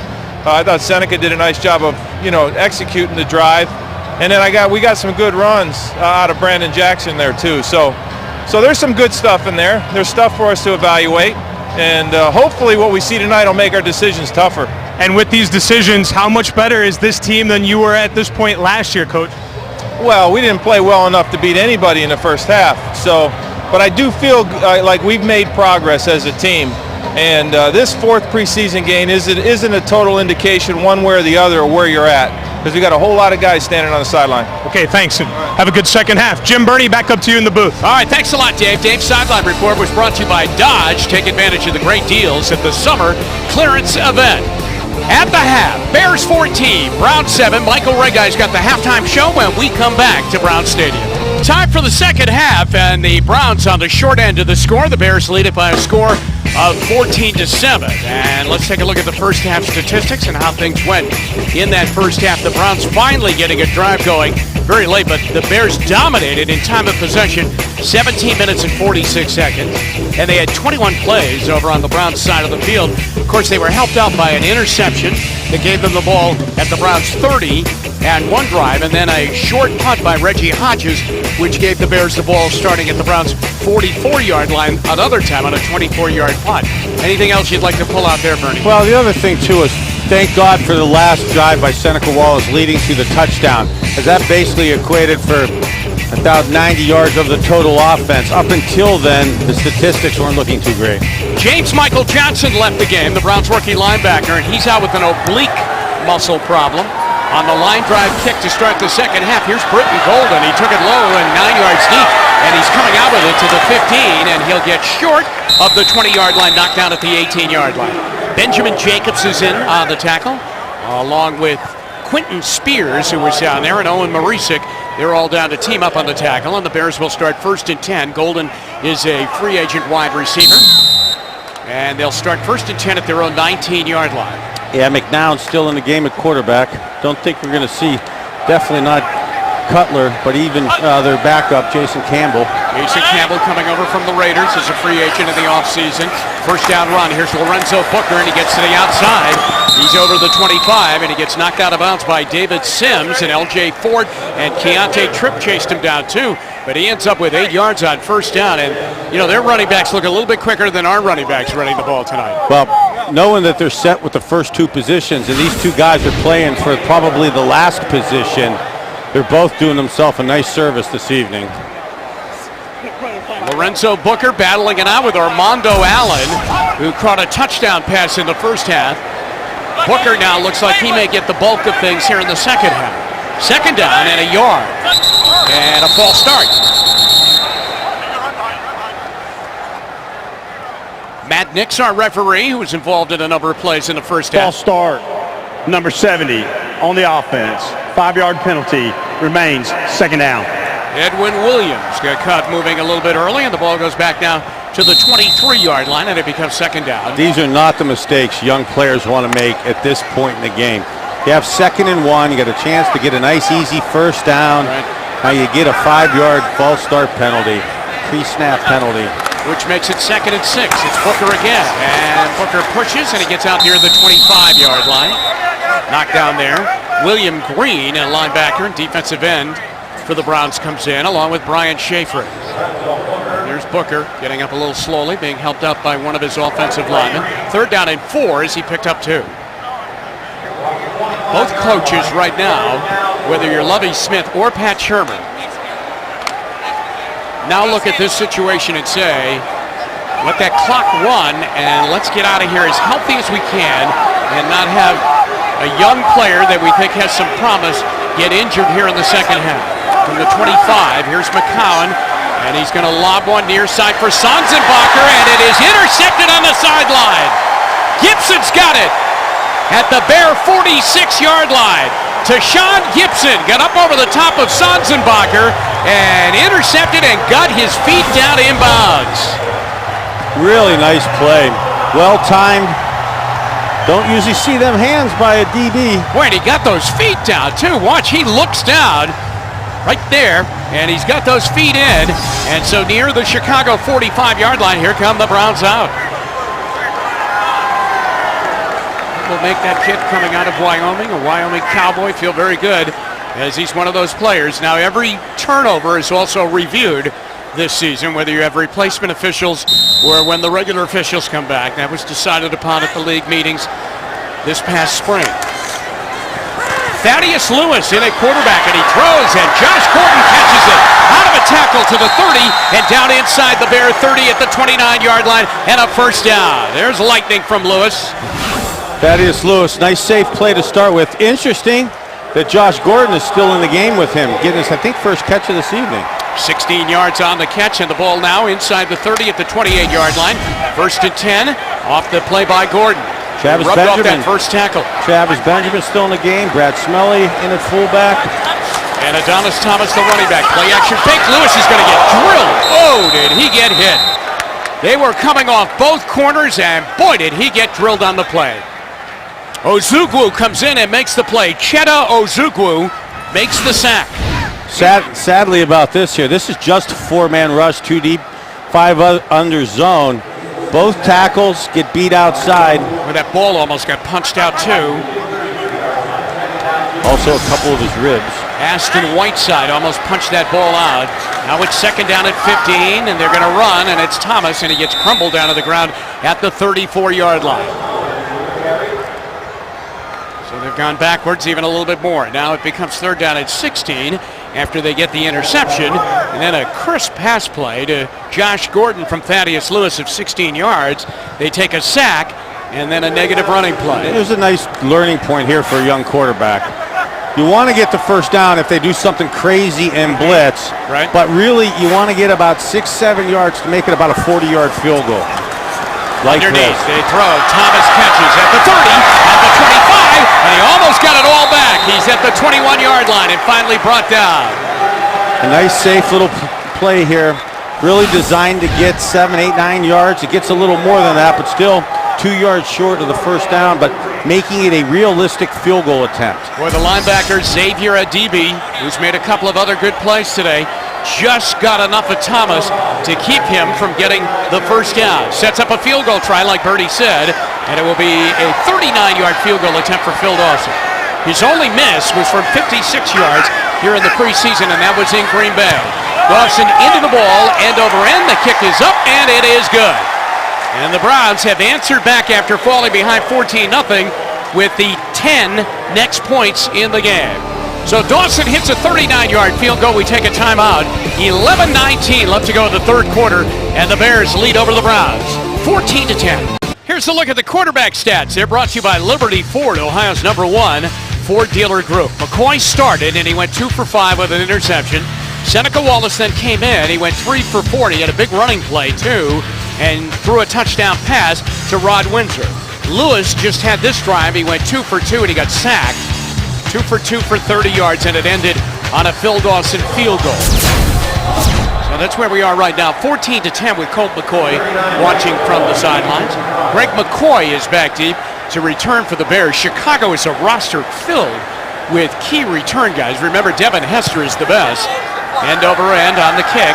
Here's McCoy. He's 8 yards deep and coming out of the end zone. Away from one tackle, but not the second one, and the Browns grab him over the 10-yard line. And that was Rod Windsor who caught the touchdown pass that made the stop. Windsor, like so many of the other players on the Browns sideline, trying to do as much as they can here tonight to convince the Browns coaching hierarchy that they belong on that 53-man roster. Windsor's had a good night. He's had a real nice night. Numbers may be stacked up against him. We'll take a timeout. We'll be back. The Bears will have the ball when we return. 11-14 left, third quarter, and the Browns down by 4. Here's our Be Ready replay brought to you by PNC Bank, the official bank of the Cleveland Browns. Josh McCown with the pass to Dane Sonsenbacher, but it is intercepted by Tashawn Gibson of the Browns. The Browns got the ball and then moved down into field goal territory, and Phil Dawson kicked one from 39 yards through. First and 10, Chicago now. McCown still in there, hands the ball off. This is Booker. Booker runs over the 20. He's up to the 24-yard line, short of the 25, and he'll get a first down. And on the tackle, Batamosi and also Quentin Spears on a gain on the play of 12.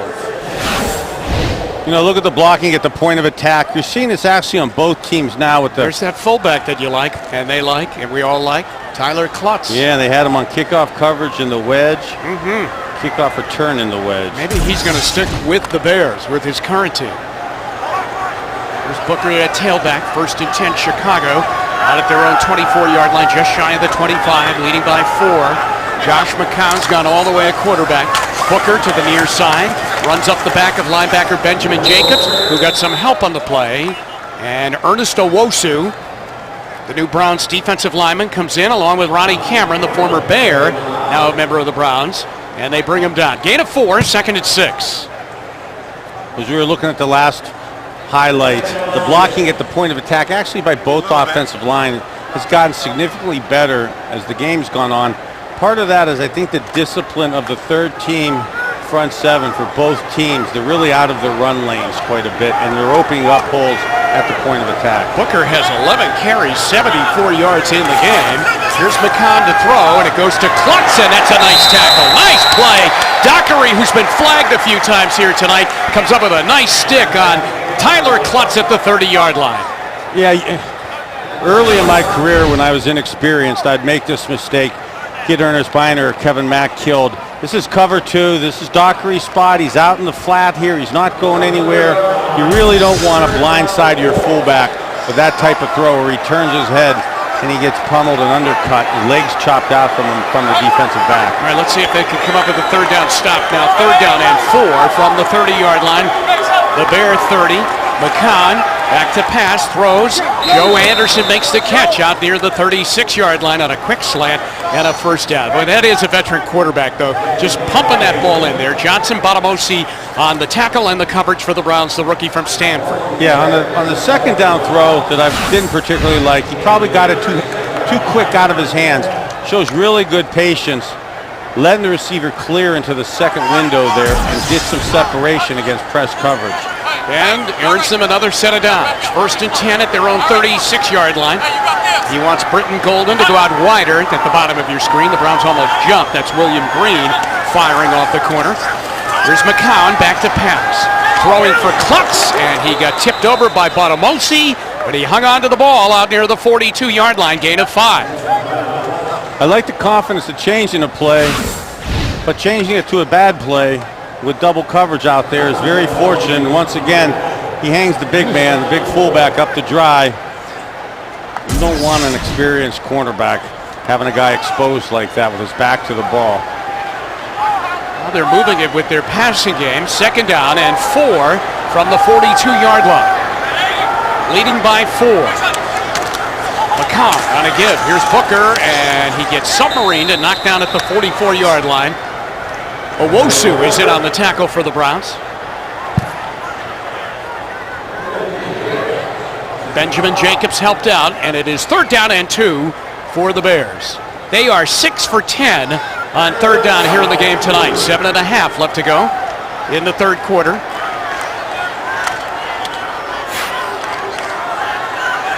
Chicago will open next week at home at Soldier Field. They'll take on Indianapolis. Third down, they give it to Booker, and he's running, and it looks like he got near the first down. He had to get to the 46. Now, as they come in from the sideline, he might be just a wee bit short. L.J. Fort was over there on the tackle. The Browns looking for the spot, and they give the Bears another first down. Nice job of him barreling his head and just getting a 2-yard carry there. Getting just enough by inches the first down. Well, if you're Armando Allen and Benjamin Jacobs, Pat Shurmur not happy. You cannot say that you didn't get your chances here tonight. Here's Booker again, running off his left side, and he gets up near midfield. Well, they've all represented themselves real well. He's going to come out now, and Armando Allen will come in. Brian Schafering, Brian Sanford in on the tackle for the Browns. Again, remember, Armando Allen caught the touchdown pass. He's running routes flanked outside as good as wide receivers run. Second and 7 for Chicago. at their own 49-yard line. Allen checks back into the game at running back. Clock running, 6:08 to go, third quarter. Fast-moving game.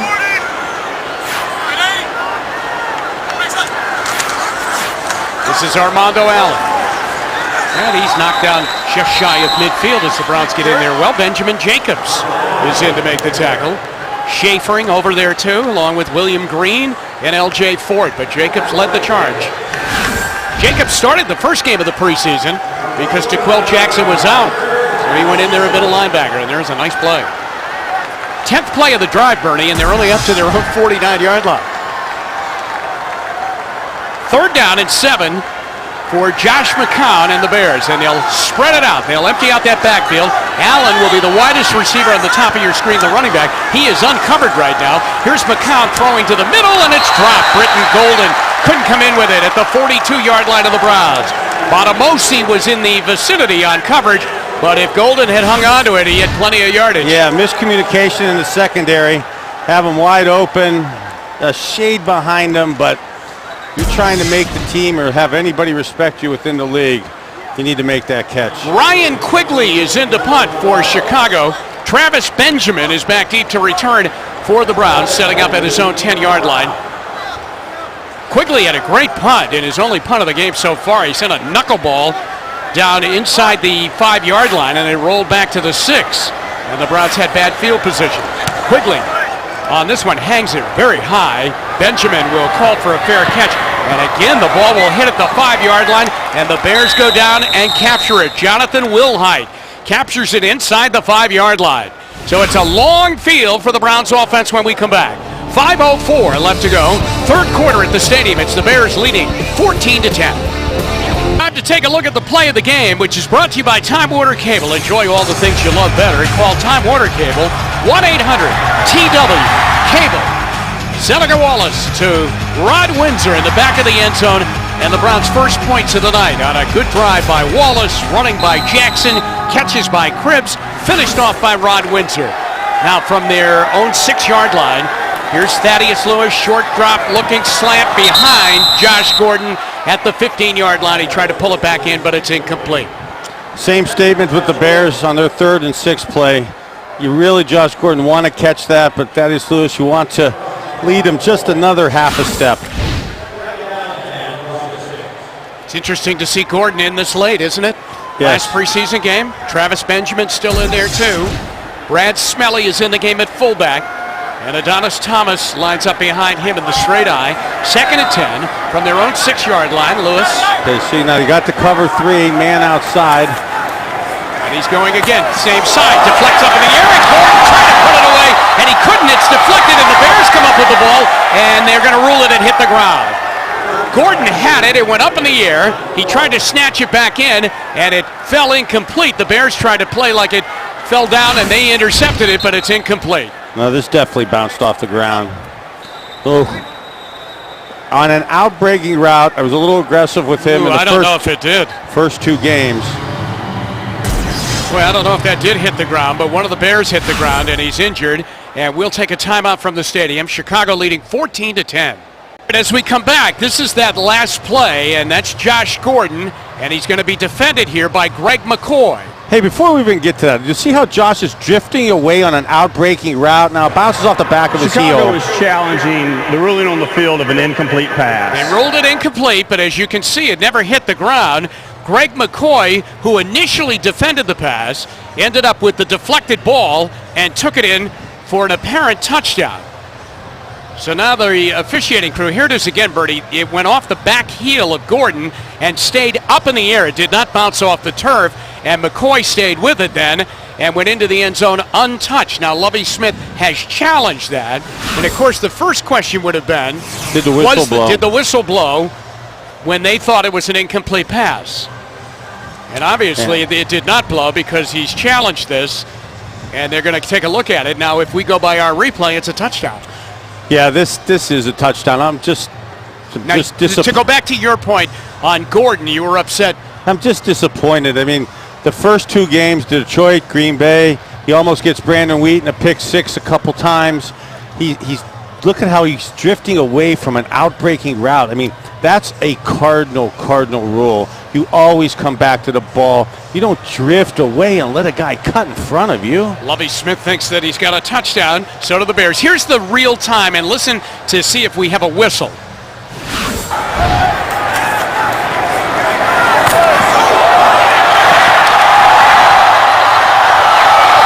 you hear a whistle? I didn't hear a whistle. I'm watching the middle linebacker wipe out Gordon for screwing up the play 3 different ways. So the education of Gordon continues, huh?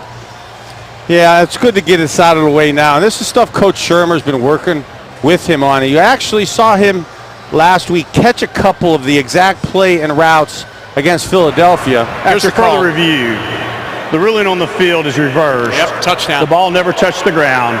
It is an interception returned for a touchdown for Chicago. Chicago will go for a try. They're not charged for their timeout. So make the score Chicago 20 and the Browns 10. Gordon broken up by Greg McCoy, who's going to be rewarded for staying with it because it goes off of Gordon's leg and heel and stays up in the air. And McCoy takes it on the carom, picks it off, and goes in untouched for the touchdown. So there were a lot of bad things on that play for the Browns. And the ultimate bad thing is that Lovie Smith and his coaching staff had a chance to see that and challenged it and got the score. Xavier Adibi was the linebacker that was hurt, and that allowed them extra time to take a look at that up in the coach's box because he was down injured. Pat Shermer on the sideline. Can't like what happened there. 4:56 now left to go in the quarter, and the Bears get a defensive touchdown on an interception by Greg McCoy, and they now lead 21-10. Tonight's trivia brought to you by Nissan of North Olmsted. Are you kidding me? Because the deals are so good. Which 2 players share the Browns rookie record with 3 touchdown passes in a single game? Bernie? Are you kidding me? Absolutely. Don't even test me with that one. At the Oilers, December 15th, 1985, me through 3, and then Tim Couch in 99 at New Orleans. And that would have been their first win. Yes. And the last one was the Hail Mary to Kevin Johnson. Robbie Gould kicks it away. Adonis Thomas is back deep and over his head. And that's been the case all night for Adonis Thomas. Can't really get a kickoff return because Robbie Gould has that strong leg, and the ball will come out to the 20-yard line. Now, Pat Shermer was not happy on a lot of issues on that last play that ended up in a Bears touchdown on a deflected ball that ended up being intercepted by Greg McCoy for the score. He was contending that it was called an incomplete pass. Yeah, he gave himself a shot. I mean, he's trying to say the whistle blew. Yeah. I mean, it's worth a shot. Right. You know, but I think more so the technique of how the route was run was disappointing also to him. All right, Gordon not in the game now. Lewis hands off, and it goes to Adonis Thomas, and he'll get 2 yards out to the 22-yard line, and he gets knocked down there, 2nd down and 8.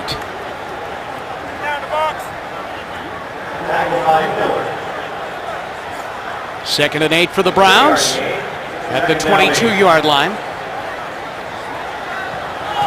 You know, this Josh Gordon issues with these comebacks. Early in Webster Slaughter's career, he had the same issue. It's amazing. Love to have him work with me or Webster about that, because Webster turned into one of the best outside runners of comebacks and out routes in the league. And Adonis Thomas carries up to the 27-yard line. Well, now, the thing about him, Gordon, is, I mean, he didn't play a lot. You know, he was in and out at Baylor. He didn't play at all last year at Utah. Yeah, so, you know, how much coaching has he had in recent times? That's part of it, but typically young receivers love themselves, and they're used to doing it a certain way with true athleticism. And sometimes you got to break them down. And I love Webster. I can't wait to see him next week. But early in a career, I think he hated my guts. But it helped him be a better player. 0 for 5 on 3rd down, and it's 3rd down and 3, and Lewis is throwing, and Josh Cooper can't come down with that one. A little bit too tall for him. He stuck that right hand up and couldn't come down with it. And you know Cooper wants to make plays. Boy, that thing had a lot on it. Yeah, a lot of heat. That's it. Josh is wide open. This is not a good throw, especially because he does it. He takes his time. He throws it actually late. But when he's completely wide open, you need to put that on him. See, and there's Cooper now saying, hey, I might be running out of time here. Trying to make the team. Hodges in the punt, and it's blocked. And for the 2nd week in a row, the Browns have a punt blocked. Picked up by Britton Golden. He goes down the sideline and in for a touchdown. Chicago has scored on 2 big turnovers by the Browns in the last 5 minutes. 22 yards on the return by Golden. First of all, the punt gets blocked, and then it ends up on a bouncing ball in the arms of the wide receiver, Britton Golden. He ends up punting that ball right into the back of Windsor. That's, a lot of times with wide receivers, they're just not physical athletes, and they don't at the point of attack and blocking. He got pushed back there horribly. Britton Golden ends up with the touchdown on the blocked punt. Hodges had one blocked inside the 5 last week here against Philadelphia, and now it happens again. The Browns thought last week, whereas they led up to this game, Bernie, that they had corrected all of that. But Hodges has one right in his lap, and he ends up punting the ball into the back of his own man. The previous play is under review. Now, Bernie, why would they review that? I mean, I know it's a scoring play and you have to review it, but couldn't they do it very quickly? I mean, he's got to run all the way over to the video booth right now. What is there to review really about this play? I don't see it right now. I mean, it's... All right, they're going to check and see if 82 Golden, did he step out of bounds? See if he did. He's okay there. He's very close there, though. That's why they are checking the replay. I hate to tell you, it's such a poorly played special teams play by the wide receivers and by the special teams. Well, this view will tell us. He looks okay. I think he might be in. I mean, there's one hidden step when a Browns player flashes through the screen there, but it looks like Britton Golden has the touchdown, and the Bears have a 27-10 lead.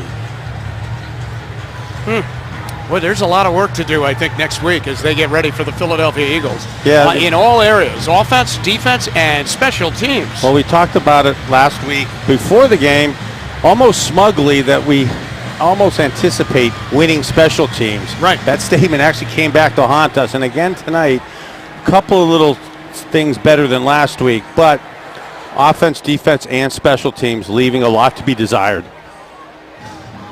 All right, here's the call from Matt Nix, our referee tonight. After further review, the ruling on the field is confirmed. It is a touchdown. Touchdown Bears. 27-10 Chicago with an extra point coming from Robbie Gould. Here's a little dance by Britton Golden. Didn't get a chance really to do it out on the field because everyone was going, what the heck happened there? Lovie Smith has watched Chicago storm away with this one, and it looks like they're on their way to going 3-1 in the preseason, which doesn't get you anything.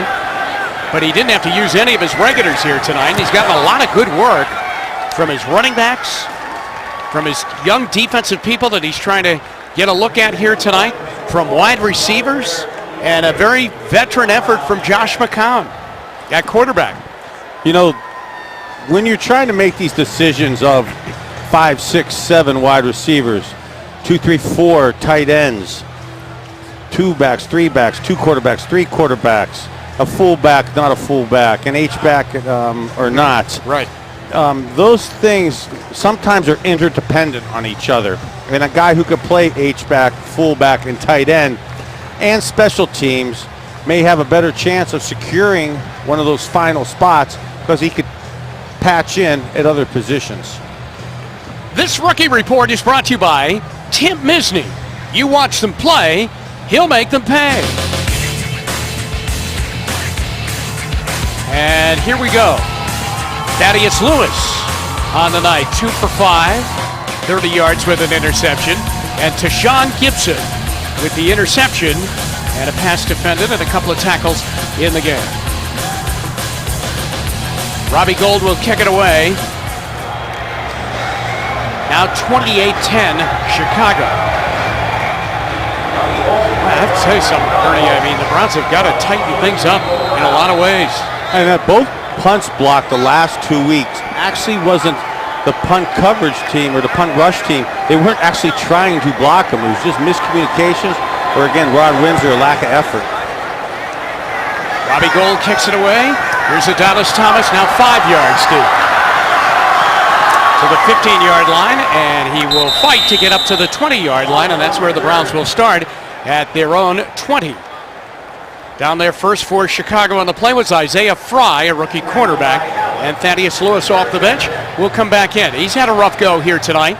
This whole third quarter has been a disaster for the Browns. Other than the Gibson interception, which turned into a field goal for Phil Dawson. You're right, Bernie.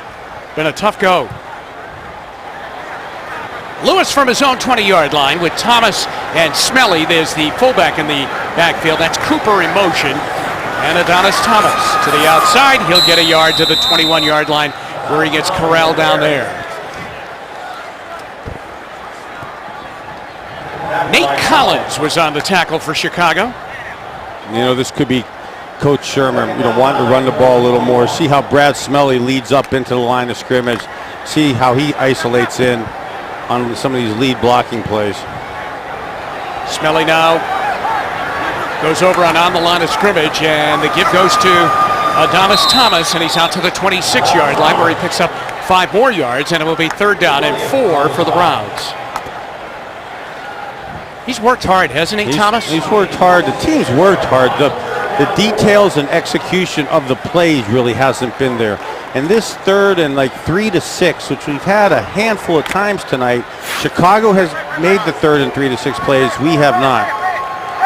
3rd down now, and the Browns need 4 to keep the drive going, get a 1st down from their own 26-yard line. Lewis. And with a flag down back where the pass blocking was trying to keep him upright, and Lewis short of the 1st down anyway, out at the 28-yard line. Let's see if the Browns grab somebody and held.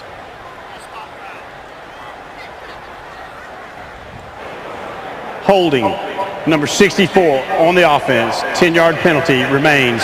3rd down. That's going to be on Stanley Daniels. Again, I'm not sure why Chicago wouldn't want to just decline that and take 4th and 2. And they have just declined it. I don't think this referee is waiting for their decision. I think he is anticipating that they're going to take the penalty, and then they say, hey, wait a minute, we have a choice here. We don't want to take the penalty. We'll make them punt, which has been an adventure in the last 2 weeks. Hodges into punt again. Sanzenbacher is back deep to return for Chicago. Reggie hits a good high punt this time. Sanzenbacher calls for a fair catch and makes it a couple of feet off the ground near the 29-yard line. Dangerous play there. Again, Windsor gets blocked back into this time, taking out Reggie Hodges' knees. Oof. I remember Hodges just coming back after an Achilles injury last year, cost him the entire year. That was a 43-yard punt.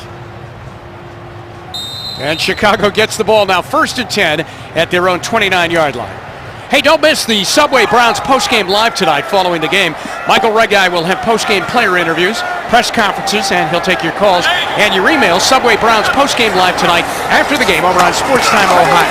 Armando Allen to the outside, and he stays in bounds. He could have gone to the sideline and not taken any hit, but he stayed in bounds, and he gets up near the 34-yard line, just shy of the 35. Hey, for the way he's running the skinny post deep slant route, and then the way he's running and showing intelligence and staying in bounds, keeping the clock moving, I'll claim him if he's released. 2nd down and 4 as he got 6 on that run. You could tell even in the huddle, the Bears players are joking with him about how they're happy he stayed in bounds to keep the clock going. Josh McCown is looking at that play clock, and the game clock running down 2, left here in the 3rd quarter, 1 minute and 15 seconds. Run left. Yep. Allen, and he got hit. L.J. Fort, the linebacker, got into the backfield and made the play back inside the 35 at the 32.5-yard line. Here it is again. Armando Allen. 3rd down and 6 as they lost 2 on the play.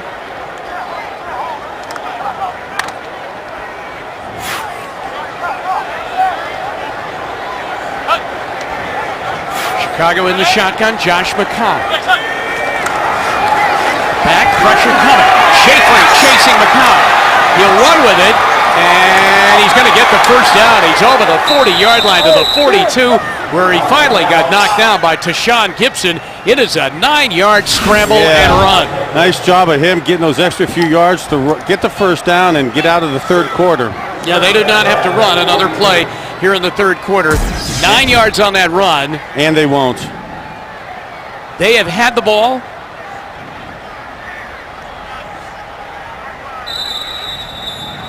So there you go at the end of 3 quarters of play here at Brown Stadium. The score, the Chicago Bears 28 and the Browns 10. We're back with the final quarter after this.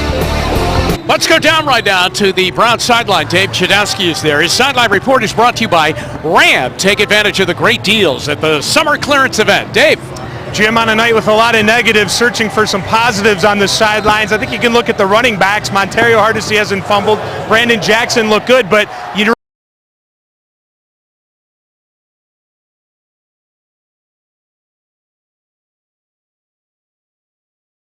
carries. Back to you. And the fourth quarter begins, and the handoff goes, and Armando Allen got dragged down by L.J. Ford, who is still dragging him down, and now they'll exchange some pleasantries on that first down carry, and he will not end up with anything on that out at the 42-yard line. Yeah, typically I don't like this extracurricular stuff, but these guys don't want to be look weak or turning down excitement or turning down a physicalness at this point in the game, because too many people, too many teams, too many scouts, too many coaches could possibly see that. So both those guys are representing themselves well, not to get the flag and kind of try to man up to the other guy. Second down 10. McCown right back to the run. Here's Allen looking for a hole. This is tough running because you know what, the Browns know they're going to run, and he's trying to find a hole. Benjamin Jacobs is in there along with Owosu. And L.J. Ford is in on another tackle. Gain of a couple, third down and long, 3rd and 8. Yeah, a little surprised they ran it into the strength of the defense. Ball is out just shy of the 45 at the 44-yard line. Chicago leading 28-10. Turnovers again have been the problem. Chicago on the night 8 for 13 on third down. And they're going to run it. They hand the ball off, and the Browns are there. William Green got in the hole and made the stop back at the 43-yard line of Lorenzo Booker, and the Bears will punt the ball away. Nice little scheme by the Browns. Tackles go outside, ends come inside. See both ends on the scheme of that end tackle game. You know, go ahead, Bernie. I'm sorry. Meet in the back in the center of the hole there. You know, if you think about it, the 2 turnovers tonight have cost the Browns 14 points. Yeah, and back basically with the punt too. Quigley punts it away. Here's Benjamin, and he won't get a chance to return. He calls for a fair catch out by the 16-yard line, and the Browns will get the ball back. 12:57 left to go in the game. Chicago in control, leading the Browns 28-10. Tonight's hardest hit of the game is brought to you by Panera Bread. Let's take a look at this one, Bernie. Josh McCown on the rollout, then the pass, and what a hit by Tashawn Gibson, who has played himself a very nice game here tonight. He had an interception in the game, too. Yeah, I'm not sleeping too good if I'm Osama Young right now, the way the young safeties have played this camp. David Sims being one of them, and Gibson being the other, and Adonis Thomas ran into his own blocker and then turned the play around, and look at him go to the Bear 40, 30, high steps, and finally got dragged down inside the 25-yard line. He ran into his own blocker because the blocker got blown up. He completely changed directions and rambled all the way down to the 21-yard line, a 64-yard run. Again, well blocked, yeah, an even better run. This is when you want to show something on film. Hate to be drugged down from behind. Yeah, absolutely, but he really brings it down to the 20-yard line. A great play by Adonis Thomas. And he's still in there, too. He doesn't get a one play off. That probably means pass play.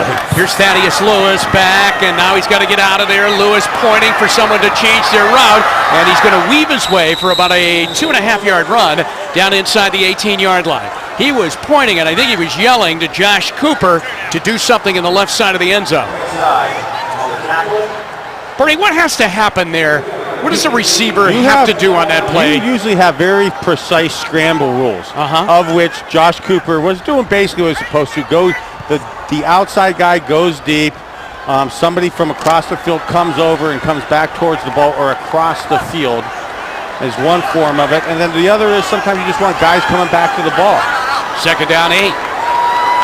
From the 18-yard line, they're going to run Thomas again. This time he'll get dropped for about a yard loss.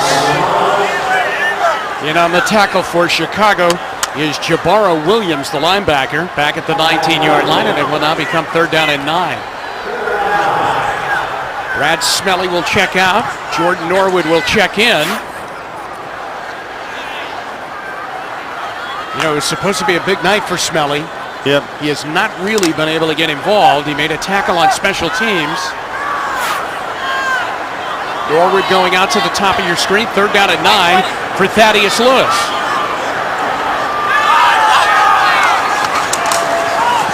Up in the pocket. Now he's going to run. Open field 10.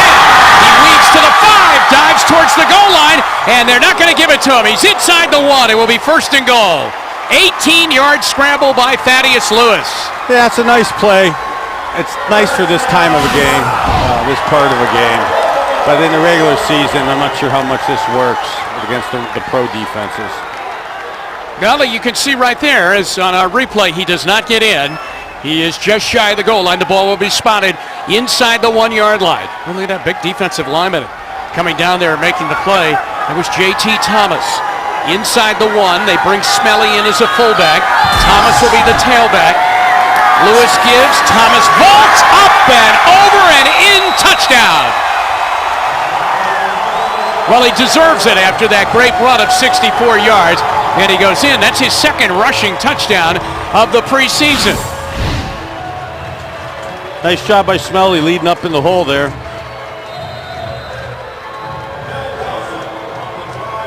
Phil Dawson will be in for the extra point. Up and over goes Adonis Thomas. But it was his 64-yard run that got the Browns down into the red zone. Hodges to hold. And Phil puts the ball through. And the Browns make it a 28-17 ball game. We'll take a timeout. 10:09 left to go in the ball game and the preseason. And the Browns down by 11, 28-17. All right, Thaddeus Lewis, 2 for 5 now. 30 yards with an interception. Gee, that's where sometimes the QB stats in a game like this, sometimes a little misleading. A real nice drive by Thaddeus Lewis. It isn't reflective in his quarterback ratings. Found a way to get the ball in the end zone. Well, he had a great run, too. I mean, we told you about the 64-yard run by Adonis Thomas, but then he had an 18-yard scramble. Colt McCoy had a quiet night. He had a turnover with an interception. Phil Dawson into the ball. Armando Allen will run up and on the go catches it at the 2. And he gets submarined out over the 20-yard line. Josh Cooper was down there for the Browns. And we'll take a timeout from Brown Stadium. 10:05 left to go in the ball game. Bears lead over the Browns 28-17. Tonight's player of the game brought to you by McDonald's. Right now, get 20-piece Chicken McNuggets for only $4.99. Well, there he is. Surprise, surprise. Brandon Jackson, 7 carries, 48 yards. And you know, as the preseason went along, he got better and better. He obviously got healthier and healthier. I think that's the good point. Yeah. His feet, the foot problem from last year seems to have come around a little bit, especially, say, the last 6-7 days. Because he looked good in both last 2 preseason games. Here's McCown rolling out, and he's going to run it. And I think he thought about getting down, but he couldn't get his bucket down to the ground. And then finally, Benjamin Jacobs brings him down at the 28-yard line. Why is he exposing himself like that? Well, I think this is the last we'll see of him playing this year. Hopefully, if you're Lovie Smith, we got. You don't think though that? I mean, will he make the team as a third quarterback? If they're going to keep 3 quarterbacks, you see but some that got teams, them into trouble last year. Yeah, so they probably will. So let them play as much as possible. But boy, sometimes defensive coaches they just sometimes shortchange the offense. Second down 7. He'll throw a quick pass, incomplete. Terrian Crump wants a flag thrown. He wants it on Johnson Bonamosi of the Browns, but no flag comes out. And it will be third down now, 3rd and 7 for Chicago. You can almost see almost all consistent man coverage from the Browns on 3rd and really 8 or 9 minus. You know what? He might have a case that there might have been a flag thrown. And I think that part of it is just to see how these guys cover. See how they handle man coverage. McCown 19 for 26 now, 151 yards, 2 touchdowns, and 1 interception. 3rd down, 7 out of the shotgun. Pressure, and he dumps it incomplete over the middle at the feet of Armando Allen, who was covered by Benjamin Jacobs. You know, Brian Schafering, look at him on top of the QB. Well. Yep, you're right.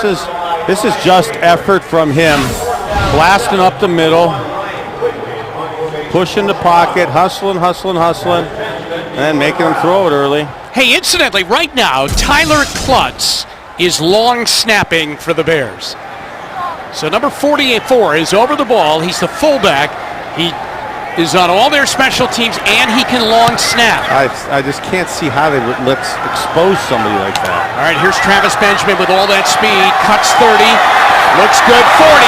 45. That doesn't look good. He fumbled the ball. There's a scrum for it at the 45-yard line of the Bears, and let's see if Chicago came up with it. I think the Bears did. It is Chicago ball. How about that? Great return by Benjamin, and then when he was just about ready to break it, the ball came out, and the Browns turn it over again. Quickly, the punter recovered it. 28-17, Chicago. Let's go down to the Browns sideline. Dave Chudowski is there. Dave's report brought to you by Ram. Take advantage of the great deals at the summer clearance event. Dave. Well, Jim, we want the viewers and fans at home to tell us who the player of the game was. Send us a tweet to @officialbrowns. Use the hashtag player of the game. Stay tuned to see if we use your tweet during the broadcast. Jim, Bernie, back up to you. Thanks a lot, Dave. Ball is at the 46-yard line after Travis Benjamin fumbled on a good punt return that ended badly. Tyler Klutz couldn't handle a low throw. Quentin Spears was out on coverage of him. Incidentally, during the change of possession, I think the Bears coaching staff offered Klutz an out and said, hey, listen, why don't you come out? And he said, no, I want to go back in. And he's back in there playing. He has done everything here tonight. Yeah, the physical presence that he shows of leading up on linebackers, that's a lost art. Lovie Smith being a tough guy, defensive coach, I find it hard to believe he'd expose somebody that has such a physical presence on your team. 2nd down, 10. Quick throw. Britton Golden makes the catch, and he goes out of bounds, taken out by Tashawn Gibson of the Browns, but he got down inside Browns territory, a little bit inside the 49-yard line. And it will be 3rd down coming up for Chicago. 3rd and 4 on a 6-yard pass play with 8:51 to go. Typical rookie move, getting tackled out of bounds like that. You can see the whole Bears team's coached up really well on the details of the assignment of how to run a clock out when you've got a big lead. The running back's been doing it. McDown's been doing it. The rookie Golden there does a terrible job of it. 3rd down, 4. And they'll run. This is Armando Allen, and Allen will run it, and he'll get up just shy of the 1st down to the Browns' 45-yard line. Benjamin Jacobs in on another tackle. Probably going to see him go for this here, just to run the clock down a little bit and give it a shot. Yeah, it's 4th down and less than 1. Here's a look at a very telling step. Chicago points off turnovers. They've gotten 14 off Browns turnovers. And on 4th down, Pat Shurmur is saying that the Browns stopped them. They needed to get to the 44-yard line. And we'll wait and see. And the Browns are pointing defensively that they stopped them short of the 1st down. You know, an older guy like McNown, surprised with the nose and 2 guards covered like that and nobody on the tackles, or if you run a ball just off tackle a little bit, it's completely easy way to get a yard. They are short. Yeah, I think they are. I mean, as you look at it, they needed to get to the 44, and they are not there. But they are going to take a look at it. Here's a look at the 4th down play. McCown keeping it, and he tries to dive forward, and Benjamin Jacobs gets his midsection in there to keep him from extending the ball out there. Let's pick up the measurement now and see if Chicago is indeed short, and I believe they are by about 3 lengths. So 4th down, turnover of possession, and the Browns will get the ball back and get another crack at it with 7:46 left to go. Down by 11, 28-17. Really like to see a veteran quarterback take advantage of a play like that when, even though it's called from a sideline, it's the 4th preseason game. You want to show your team, you want to show coaches, you have an understanding of where the most effective percentages are to gain yardage. And it wasn't a quarterback sneak. Thaddeus Lewis now on first down. He's got Adonis Thomas open out in the flat, but a little bit too much space away from him, and he couldn't get to it, and it's incomplete. You know, it looks like an easy pass to throw, that pass. Is it? Or is it not? You know, Derek Anderson used to be able to throw the ball 80 yards through the air, but he would have trouble throwing that little pass out in the flat to Jamal Lewis or Jason Wright. You should, at this level, be able to make that play, and you don't want to miss it, you know, good 2 yards over the guy's head like that. Now, he had another one earlier that he missed on, too. Second down and 10 for Lewis and the Browns from their own 44. Short drop, pumps the ball in. There's Smelly. He catches and rumbles forward and gets a first down inside the Bear 45 to the 43-yard line. He picks up 12. I think that's Crunk Sr. I'm sorry, it's Gronkowski who makes the catch. And Gerald McCoy. See, now there's a nice accurate throw. Makes the tackle. Even better route. Excellent job of using his hands. Leads him upfield where he gets up into the seam, into the void to catch it at 5-6 yards and then run for 5-6 yards. 7:05 to go in the game. First and 10 Browns at the Bear 43.5-yard line. Thomas trying to get through, and he cannot. He got dragged down. The linebacker shot through, and Jabara Williams makes the tackle. Might have lost about a half yard back near the 44. Cuts will be made tomorrow by 9 o'clock. That's when they'll, at least your initial 53-man roster, and then you can jockey around a little bit, right? Yeah. Sometimes when you make the team, you only make it for a few hours. Yeah, and some guys, you know, you have to put in claims at some points and hope, you know, you're awarded, or sometimes you hope you're not awarded. Sometimes you make a claim on 2 or 3 guys hoping you get 1 or 2, because if you get awarded all 3 guys, right, you have to release 3 of your guys. Rod Windsor on the catch of the pass thrown there by Lewis. And man, I mentioned on that 14-yard gain, young Ryan Millard made a nice job of a great pass block on that right tackle spot. Now they're at the 30-yard line of Chicago. 6:14 to go in the game. Here comes Adonis Thomas again, and he pushes through and gets down near the 27-yard line for close to 3. Bernie, what about a kid like Thomas? You think the Browns, if they feel that their cupboard is full at running back, could a kid like that be of interest to them and maybe get on the practice squad? Well, then if he could clear, for sure, I think he'd be a practice squad guy. Now, will he clear? I think a nice game like him makes it tough for actually Montero Hardesty. Lewis got a block from Thomas to keep the play going, and he'll get out of bounds at the 24-yard line. With a running back, Adonis Thomas did a great job to help out Thaddeus Lewis and give him one more block to get him out of the pocket. And there it is, right there. Boom. You know, Bernie, there was a big controversy today in Chicago that when the Madden 2013 game came out, the Bears were dressed in orange pants in their uniforms. People went crazy in Chicago because, I mean, the Bears have a very, very traditional uniform, much like the Browns. 3rd down and 4. Is that press coverage again?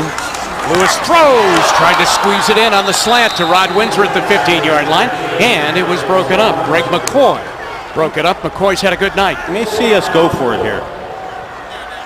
I mean, what do you have to lose in preseason at this point in the game? No, now they're going to bring in Phil Dawson. They're going to get this field goal and punting thing down right at some point, although Dawson has had an exceptional preseason. Hodges will hold. Yount will snap it back, and it will be a 42-yard field goal attempt with 5:02 to go in the game. On 4th down and 4.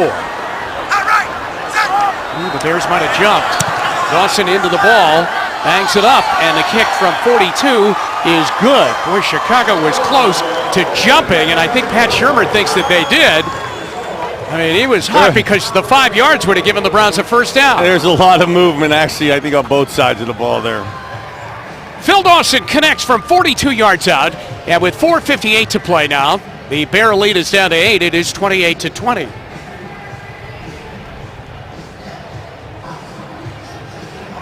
So tomorrow, once again, the rosters will be cut down to the 53, and they have to be in by 9 o'clock. Well, we've been asking you all night long who your player of the game was, and Dave mentioned it to you too, and the fans have spoken. Here are some of the tweets. Adonis Thomas, one of the best I've seen all preseason long. No argument from me. I think he's played hard in everything he's done.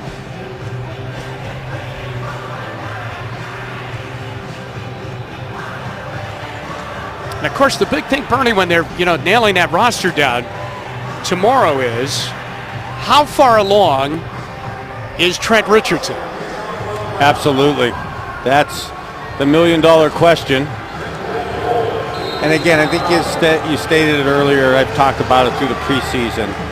Let's not probably rush him because he hasn't played in any of the preseason games, and you don't want to risk another injury on top of the one he just had. Dawson to kick it away. Britton Golden is back deep to return. He's a yard deep and coming up. Now going to take it wide to the 15. And he turns to the 20 and hops up a little bit forward with a flag thrown into. We'll see if there's an illegal block in the back. Browns player is down on the ground and really down too over by the Bears sideline. Cannot pick up the number, but it's a right leg. Block in the back. Number 76 on the receiving team. Half the distance to the goal. First down.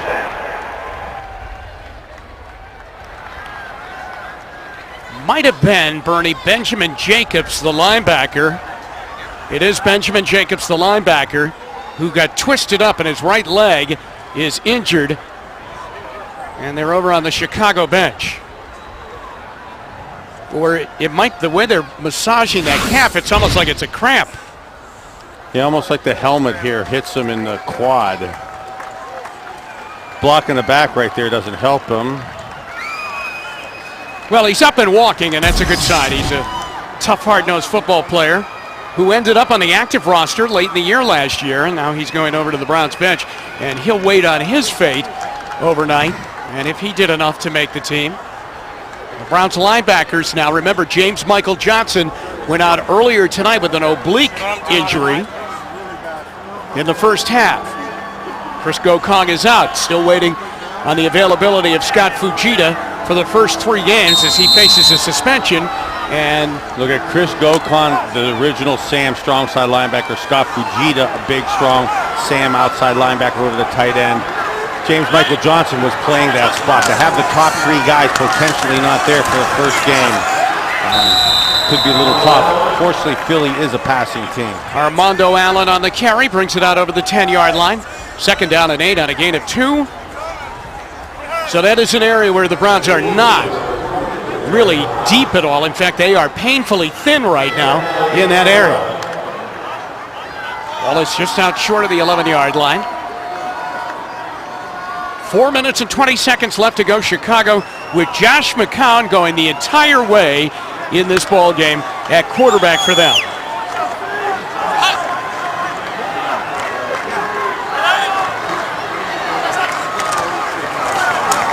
Armando Allen. Brian Schafering holding it in there along with Keontae Tripp. And they bring him down at the 15-yard line, setting up third down. Schafering has played very well, and we were told yesterday by Pat Shurmur that, Brian Schaefering's going to go in there. He's going to have to play a lot for us in this final game, and he has. They're playing a lot, playing good, and then playing dominant. 3 different things. And he's more towards the latter right there. So there's somebody who's, really helped himself tonight. Third down for Chicago, 3rd and 4.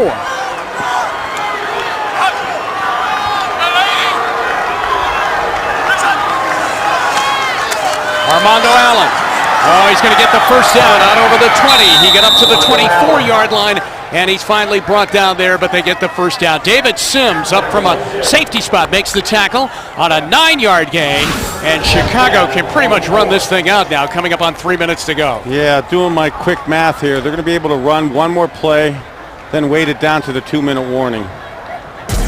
First and 10, and they're at their own 24-yard line. Of course, with a guy that's been around the league a long time, there are a lot of McCowns, right? That was a family of quarterbacks. Luke McCown, Josh McCown.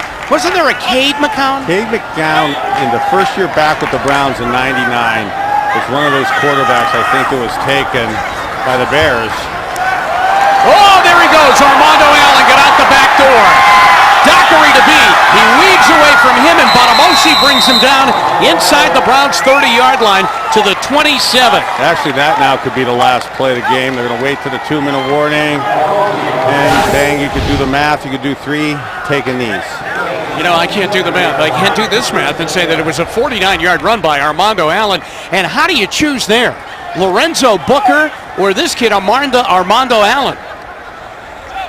Well, when you have Forte, and then you have Michael Bush, a free agent signing. You don't sweat it. It's a nice problem to have. 2 minutes to go in the game.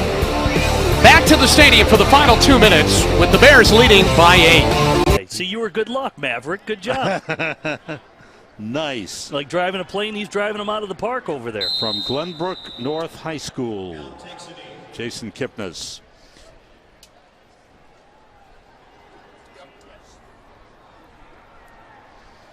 Bears just winding down the clock as the preseason comes to an end. And then next week, the preparation for the season opener against the Indianapolis Colts. Good reason to smile. Bears did a lot of good things.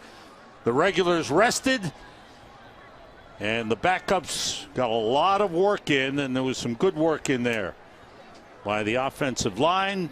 Josh McCown had a strong game. Can't say enough about his overall play. And the running backs we talked about, Lorenzo Booker and Armando Allen. Good job. Yeah, you look at those right now. Look at the numbers. 16 rushes for 83 yards, 5.2 average for Armando Allen. We like DB, the way he led the team in tackles. Had a good sack earlier in the game. So those are going to be our players of the game. And you got to give Armando Allen credit. He finished. That's a big play to just get it down there, run the clock, and allows them to take a knee. And probably the best formation, the victory set. They are our Miller Lite players of the game. Bears have had the ball for over 37 minutes. We talked about they're running the ball. They rushed for 183 yards. So that's it. The preseason is over. The Bears go 3-1. The record is meaningless. But overall, they did a lot of good things. And Lovie Smith says this team is ready for the regular season. They've got a good team, and they've got a chance to make a run at the playoffs and even more. Starts September 9th. Time to turn the page. You focus on the first game, and that's what it is, one at a time. Sounds cliche, Sam, but that's truly what it is. Jim Miller, great working with you. Great to have you join us on the broadcast this season. Lou Canellis, great thanks to him. The Chicago Bears have defeated the Cleveland Browns by the score of 28-20. Thanks for joining us on the Bears Network. Good luck to the Bears this season.